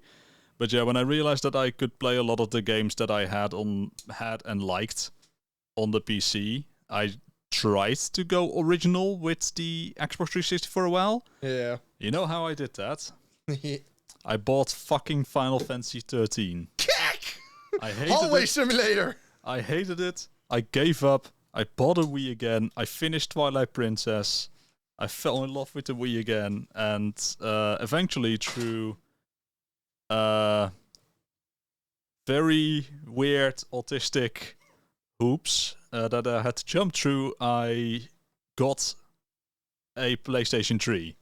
Yes, I still love it. He got I'm just going to spoil it. You got a PS3 Super Slim, so this is very late on, as in the PS4 was already out. And I'm just at your house, and you're just playing. And I'm just like, you do realize that the controllers are wireless, right? No, but the wire is right there. Yeah, just bloop. It still works, and I'm just looking at you. And you're just like, what? Nani? What kind of black magic is this? But the way I got a PlayStation 3 is very fucking weird. Also, I want to add that you literally got the worst possible model, because you got the 12 gigabyte flash model. Mm-hmm. So you couldn't even add games to a hard disk if you tried. Yeah, but how I got it is that at some point after school was over, I hit a stage where I was living in extreme fucking poverty. I was just working in warehouses, just working myself ragged, doing hard physical labor on untreated medical conditions. And one of a guy I just barely knew but played games with a bit at the time was always talking about Disgaea. And I said that I hadn't played it, and I couldn't play it because I never had a PlayStation 3 before, and I probably eventually get to PlayStation 3. He said, if you beat Disgaea 1 with and land the final blow on the final boss with a Prinny, then I give you a PlayStation 3. And he fucking did. Just barely knew me at that point. I was still in the stage that I routinely forgot his name.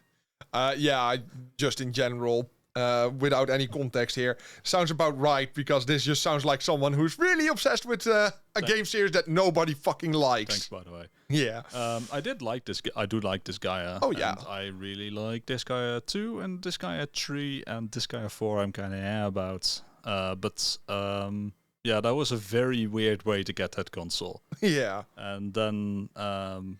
But what I like about the PlayStation 3 is that compared to the Xbox 360, it has a lot of original games. It has a lot of the more experimental games. Not as experimental as the PlayStation 2 was, but this is one of my favorite games, Catherine, which does have an Xbox version. But that is just an example of the kind of games that I was drawn to on the PlayStation 3. I should have probably, as a better example, brought Valkyria Chronicles, come to think of it. You know what I just want to add here? I am a Muppet. Can I just say that the PS3 is also this beautiful era of preferential treatment from developers? Because every game that got an Xbox release, but also on the PS3, and it was developed by a Japanese studio... Okay, fuck the Xbox 360 version, you don't get patches. Go fuck yourself. PS3 version, yeah, we make patches for those. Like the Silent Hill remaster. It just ran like utter shite on the Xbox 360, and it had no fog. And on the PS3 the same, but at least they patched it. And it just went on and on with that. Life is wonderful, isn't it? Yeah, it truly is. Yeah, but the PlayStation 3... kind of recaptured that interest for me, and so I started collecting for it. Played the Disgaea games, of course. Catherine I finally got around to on that system because I didn't want the Xbox version. Yeah. Valkyria Chronicles, that became one of my favorite game series. Yeah, for the PS3, for me at least, I really haven't finished a lot of games that I can think of. I did sink an absolute ungodly amount of hours in Gran Turismo 5. I really like that because, well, I had this whole sim setup at home with steering wheel and Dot gearbox. Game Heroes. Sorry, my brain suddenly clicked. With a gearbox and all that. And from the top of my head, I can't say I really have a PS3 game that is truly my favorite. It's one of those weird consoles. If you can put all my PS3 games in front of me, I could easily say, yeah, I think I like that one the most. But I don't have any or very much active memories just playing the damn thing. Okay. It's just like, I finished plenty of games on it, but it's not like something that really captured my imagination. I was still increasingly drawn to the PC at the time, but I had plenty of fun. I still like a lot of the PlayStation 3 exclusive games. I mean, yeah, and I played some of them, Mm-hmm. but it's just nothing that really clicked with me. Like, I'm nothing like Kingdom Hearts, which I still talk about years later. Corner of my eye, but Yakuza, also a series that I played on the PS3 a lot. Fair. But yeah, I think I don't want to roll into the last generation too much, but I just wanted to add that my 3DS story is fucking hilarious. Okay. How I got my 3DS. Okay. Because I was at Pure Chance with a friend of mine at the time. I think it was even in Gorkum. We went just for a city trip because we were both bored as shit, and he had a car at that time. So we went here into the Intertoys, just looking around for games, and they were having a competition, a quiz. Okay. And they were just like... fuck, I know this story. It clicked. And they were just asking questions, and I'm like, ooh, this is interesting. So I started participating, not understanding what was at stake. So there were all these little kids that were really hampering to get the fucking questions right, and I'm just like, I'll answer some questions. Then they just ask, the last question was, what's the internet name of Sakurai? Yeah. The Smash developer. Mm-hmm. And what's his first name? Masahiro? Yeah, Masahiro Sakurai. Yeah. And he was, and I was like, oh, I know that. That's Mashed Potato Samurai. And they were like, correct answer. You get to win a 3DS. And I'm like, what? What now? And I see literally like 12 children just on the fucking edge of sobbing. And I'm just like, oh fuck, I'll just get it, because I wasn't interested in 3DS at all. Mm-hmm. Especially because this was a release model, so like it was 250 euros at this time. Nobody wanted it. And I'm just like, okay, I'll get it, and I'll just give it to one of these children. And I got into the back with them, got the 3DS, and when I was back, nobody was there anymore, and I'm just like, I stole this. I stole happy memory from children. I kind of feel like a dick now. And I bet all those children were orphans. Yes. For whom the 3DS would have been their sole. Yeah, well, fuck you. I was. Keep on living. Fuck you. I'm an orphan too, so you can't use that. That's why this is the main Protagonist podcast. Yeah. You can't use that against me. One thing I still want to say about the PlayStation 3, because my story with the 3DS is not very interesting. I bought it to play Pokemon Y, which is the first Pokemon game I played since Gen 2. And then I barely ever touched the thing.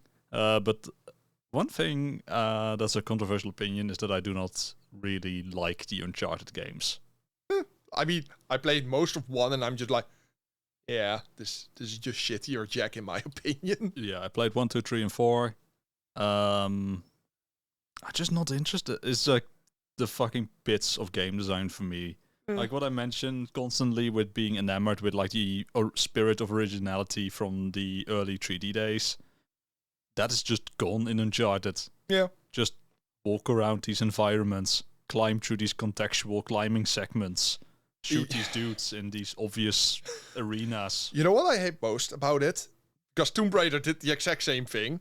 You have these ancient ruins, and for some reason there are hundreds of fucking bad guys here with obviously constructed walls with torches that are lit. It just such bad fucking design. Oh, I fucking love it in Uncharted 1 when you play the tutorial mission. It's like you arrive in these fucking ancient ruins left behind by, what the fuck are they called again? The Conquistadors? I don't fucking know. The fucking early settlers of America. Yeah. Untouched ruins. You have to solve this ancient puzzle described in, what's his name? Nathan Drake's notebook. Why was I thinking about Ned? It's not a survival guide. It's a... Oh God, no, go on. And this ancient puzzle. And you go in there, and apparently these ancient settlers left behind perfectly good crates with explosives. Yeah. Just explosive barrels. Like, oh, yes. Yeah, those games really bothered me too. But I also... That's the thing, right? The climbing, it's contextual. The combat, it's the same. cover-based shooter gameplay, you get literally every other game from this generation. Yeah. Okay, you solve a puzzle. How do you solve the puzzle? You go to the puzzle. You open the notebook has the answer. You do it. Yes. No thinking bad. I have never played any other game where I'm this unengaged. Yeah. And I look at Shadow of the Colossus and I think, man, I wish Uncharted climbing was like that. Just exciting and the space, and you just have to figure it out somehow, and you can do things. And have some feeling of suspense. Yes. Oh, God. Those games make me wish I could feel a tinge of excitement. I was about to say some very unsavory things. No, stop. And just to end up with Vita for me, I did with the Vita pretty much what your colleague did to you with the PS3. I'm just like, I want the Vita to be a thing. I like the Vita. I'm alone. I'm well aware. But this was on release, and I'm just like, yo, dude, want to have a Vita? What do you mean? I'll just buy 2 of them. I don't fucking care. Want to have a Vita? Okay. And not even 3 weeks later, I did it again. Just like to another buddy of me. Want to have a Vita, bro? I want to play Vita with you, bro. You have inflicted the Vita on a lot of people. Every Vita that has passed, that is in the hands of my friends, have passed my hands. It is my dedicated playing Luftrausers machine, which is the main thing I play on it. Oh no, I have this very unhealthy love for the Vita. I was obsessed with that thing. I still love it to this day. It's just a Vita but better, or just a PSP but better. It does everything that the PSP does, but better, and it still has good games. It is tragically maligned. I mean, I know exactly why it failed. It's the fucking console class handheld with a market that's continually less interested in handhelds. Yeah, I think it kind of also fell the same fate as the Wii U, in that a lot of people just didn't know what to make of it, what it really was, what it was supposed to be good at. Not particularly. It was just not a very interesting console to buy, because, well, the Vita was, first off, pretty expensive. Mm-hmm. Second off, most games that got released for it also released just on the PS4. But with lesser graphics or lesser FPS, so people just generally got the PS4 version. And, well, it has too many features for its time. And in a time where smartphones really got popular, it just kind of fell into a hole that didn't need filling. I also think this was kind of around the time that handheld consoles, like the GDP Win that you like. GPD Win, no, that's a bit later. Yeah, okay, that's still a bit later, but those eventually got popular too, and I think that's just kind of the end for handhelds, because now if you want to play a handheld, you just pull out your Steam Deck. Yeah, exactly. Well, you don't really pull out a Steam Deck. Have you seen how big that fucker is? But that's besides the point. You don't pull that out of your pocket, you just unzip your whole pants. You just yes! Get it out of your pant leg. But the issue being with the Vita 2 is that it just had too much. It had a back touchscreen, touchpad, it had a touch screen, that dual analog, it had just everything. But there was still quite a lack of games and a lot of lack in backing, because Sony literally just threw in the towel after a year. They were just like, yeah, fuck this thing. We ain't interested in making more games for it. Yeah, I think they wanted to refocus on the PlayStation 4, right? Yeah, and the biggest issue being, people like you wouldn't love it either way, because the most popular game for it was an Uncharted game. Which is just Uncharted 2, pretty much. And it had Killzone Mercenaries, which is a visually stunning game. But the problem I always have with Killzone, people who play Killzone are literally the most boring people ever. You can't be interesting and play Killzone. It's just cover-based shooting with Nazism. Yes, I liked the very first Killzone for the PlayStation 1, but Killzone 2 is like, for the PS2. Man. For the PlayStation 2, yes. Yeah, it's a late PS2 release. Killzone 2, I think I mentioned on the podcast that I played that at some point, and you asked me why. And they're just so fucking boring. The best I could do is repeat the question back to you. Yeah. Why? I mean, I don't like shooters to begin with on console, and give me Black all over again. I'll play Black on the highest difficulty before I play a Killzone game. At least I can be angry at Black. I Yeah. can't be angry at Killzone. I'll just be bored. It's like what I said about Uncharted. At least Black offers me an emotion. Yes, exactly that. Yeah, and everything after that PS4, I owned it. I played games, but this was strictly in the era that I had money to burn and no time to spend with it. So I got a lot of games on the PS4, and I'm pretty sure I finished none of them because every game I bought for the PS4, I eventually played on the PC, and I finished it on PC instead of on the PS4. And that's just my general story now. I have a Switch, and I regret buying it ever since. I play a lot on the Switch, actually. I never do. It's, Every game that releases on it, I'll eventually buy on PC. It is my dedicated weekend console, though. Like, when it's weekend, I wake up. The biggest difference here is you don't have a real desktop to game on. Mm-hmm. You just have a laptop, which kind of offers the same mobility. And so it's just... I have this giant, overpowered monster of a PC. Yeah. So I kind of just... Why would I play on a Switch ever? Like, my laptop is great and all, but if I try to start emulating things like PlayStation 3, it can do that. It can do 60 FPS. It will not be happy. Will scorch right through my pants. Yeah. No, it's just... modern consoles just don't have anything to offer to me. Yeah, for the PlayStation 4, I bought Bloodborne, which is... You bought Bloodborne? Yeah, I brought Bloodborne. Sorry, Did I really I had to repeat it. It was fun. Did I really fumble? I didn't notice.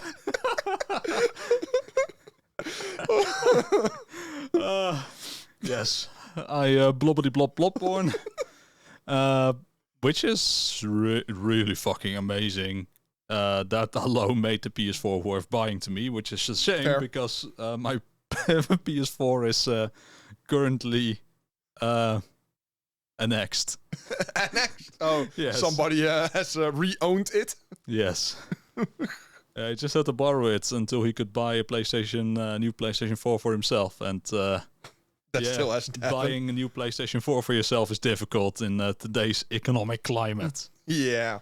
But Yeah, I have a few games for the PlayStation 4 that I really like. I played Shadow of Mordor on it, which is the superior alternative to Shadow of War. You know what my PS4 currently is? Catherine I have on it as the full body experience. Great. You know what my PS4 currently is? No? It's my dedicated UFC machine. I just play UFC on it since it never that doesn't release on PC because it still uses the old engine from EA. So it will never release on PC. So it's literally, you start it up, I'm going to beat the shit out of some people, and then I'm just going to go back to my PC. But yeah, the PlayStation 4, for the PlayStation 4, I really have that very recognizable adult gamer mentality, in that I just have a very dedicated supply of very good games that I really care about, as opposed to just the vast library that is my Xbox 360 and PlayStation 3. Yeah, I have a lot. I have a lot of games on the PS4, but once again, I also have them on PC, so I play them on PC, and the only game that I do play on the PS4 is just UFC, because I like MMA, man. Other than that, I have owned an Xbox One. You were there. Yeah, that's true. This is also kind of funny, because the PS4 as well as the Xbox One were fucking unobtainium. You couldn't get them. And I was just in Sertogenbos with you, and I was just like, I'm going to leave this fucking city with either a PS4 or an Xbox One. And I was just scrolling on Marktplaats, and just one dude was like, yeah, you can get that today, an Xbox One. I didn't want the Xbox One. I preferred the PS4, but nobody reacted. And I just called this guy, and he was like, yeah, you can show up in like an hour or something and come get it. And then I was like, Casper, we're going to get it, but first I need to get an Xbox 360 with a shitload of games. So I'm just walking there with two consoles in my hand, or console with a shitload of games. And I'm like, Casper, hold this. I'm going to run to this dude and get my Xbox One. Yeah, and just literally parked me in a park. Just left you in the middle of Sertogenbos. And just sat there with the ducks, just sitting there. Like, I hope he comes back for me. I wasn't going to leave you. I'm not that much of a dickwad. But I also wasn't willing to walk all the way there with all these games in hand. Oh, we bought a fucking lot there. Yeah. That's also where we bought are technically shared copy of Nazca of the Valley of the Wind. Yes. I came back with an Xbox One, though. Yeah, sweet. I have to say that at this point, my interest in gaming, console gaming at least, starts to wane because, as you say, PC for most games is just more convenient. And what comes out on consoles is usually just not interesting enough to really warrant keeping up with it. And we're getting older. Yeah. So it's either where games are literally never this interesting to warrant an insta-buy. Because when you get, at least in my experience, when you get older, you just care less. Mm-hmm. And you're just like, well, in like a year or two, it's pretty much guaranteed it will go to PC. I'll just buy it then. Yeah, like I don't need to it used to be important to me that I get these games and play them on launch and such. And I don't need to have another Borderlands on launch day. I don't need to have. Don't need like 7 different multiplayer shooters that all kind of shite. Can I just share the last thing, because we're going on tangent here by this point. Can I just say that I'm never going to pre-order a fucking game ever again, because every time I order a special edition of a game, I end up fucking hating it. Oh no, you're just cursed. Because I bought the entire loot chest edition of Borderlands 2. Yeah. I love Borderlands 1. I despise Borderlands 2. That game can go to the pits of hell for all I care. Yeah. I'm just in the total opposite camp there. 1 is perfect in my eyes. 2 is pure trash. Not literal. 1 has many issues. 2 has many issues. But 2 is obviously more liked. I did the same with Fallout 4. I pre-ordered the shit out of that one too. I fucking hate Fallout 4. It's fucking terrible. Even comparing it to 3. And then I pre-ordered fucking Kingdom Hearts 3.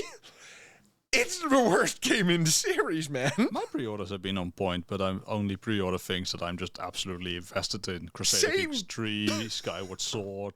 That's the issue. Breath the same for me, but it's just shit after shit after shit. Because Kingdom Hearts... Okay, don't get me wrong. I still like Kingdom Hearts 3. I enjoy it. But I can honestly say it's fucking shit and useless. As in, the story of 3, up until literally the final boss, could be entirely erased from the game and nothing would have changed. Okay, that is not exactly selling it, no. No. The gameplay is fine. It's fun, but goddamn, the story is useless. Yeah, but as you say, we're getting older, but that's not just a thing of apathy, that's also just a thing of how much we've built up for a collection. Like, if a game comes out now, like Elden Ring is out now, and like, okay, yeah, I'm interested, but, you know, I got a whole lot of other games, and I kind of want to replay the Dark Souls games, so maybe I'll get it after that. Like, I have so many other things to play. It's no longer a thing of, oh man, I need this game pre-ordered, day 1, $70. Yeah, I don't feel that rush anymore. No, exactly, but that's also just getting older in general, I think. I'll get to it when I'll get to it. Fuck off. Yeah, I just want to add that I just played an absolute fuck ton of Monster Hunter in the last few weeks.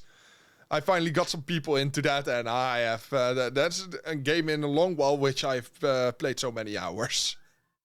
That's a good thing, though. Yeah, I love it. I'm loving it. But I think we should cut it off about here. Yeah. Next time we'll get into some PS2 exclusive or something. Yeah. Yeah. Because there's a lot to talk about there too, so... In conclusion, don't play Digimon World. Yeah, if you have to take anything away from this, just don't play Digimon World. Lovely game if you have a GameFAQs walkthrough on 3 screens. Well, bye-bye. This was the Side Character Podcast. I have been Petri. I was here with... Casper. And we'll see you in the next one.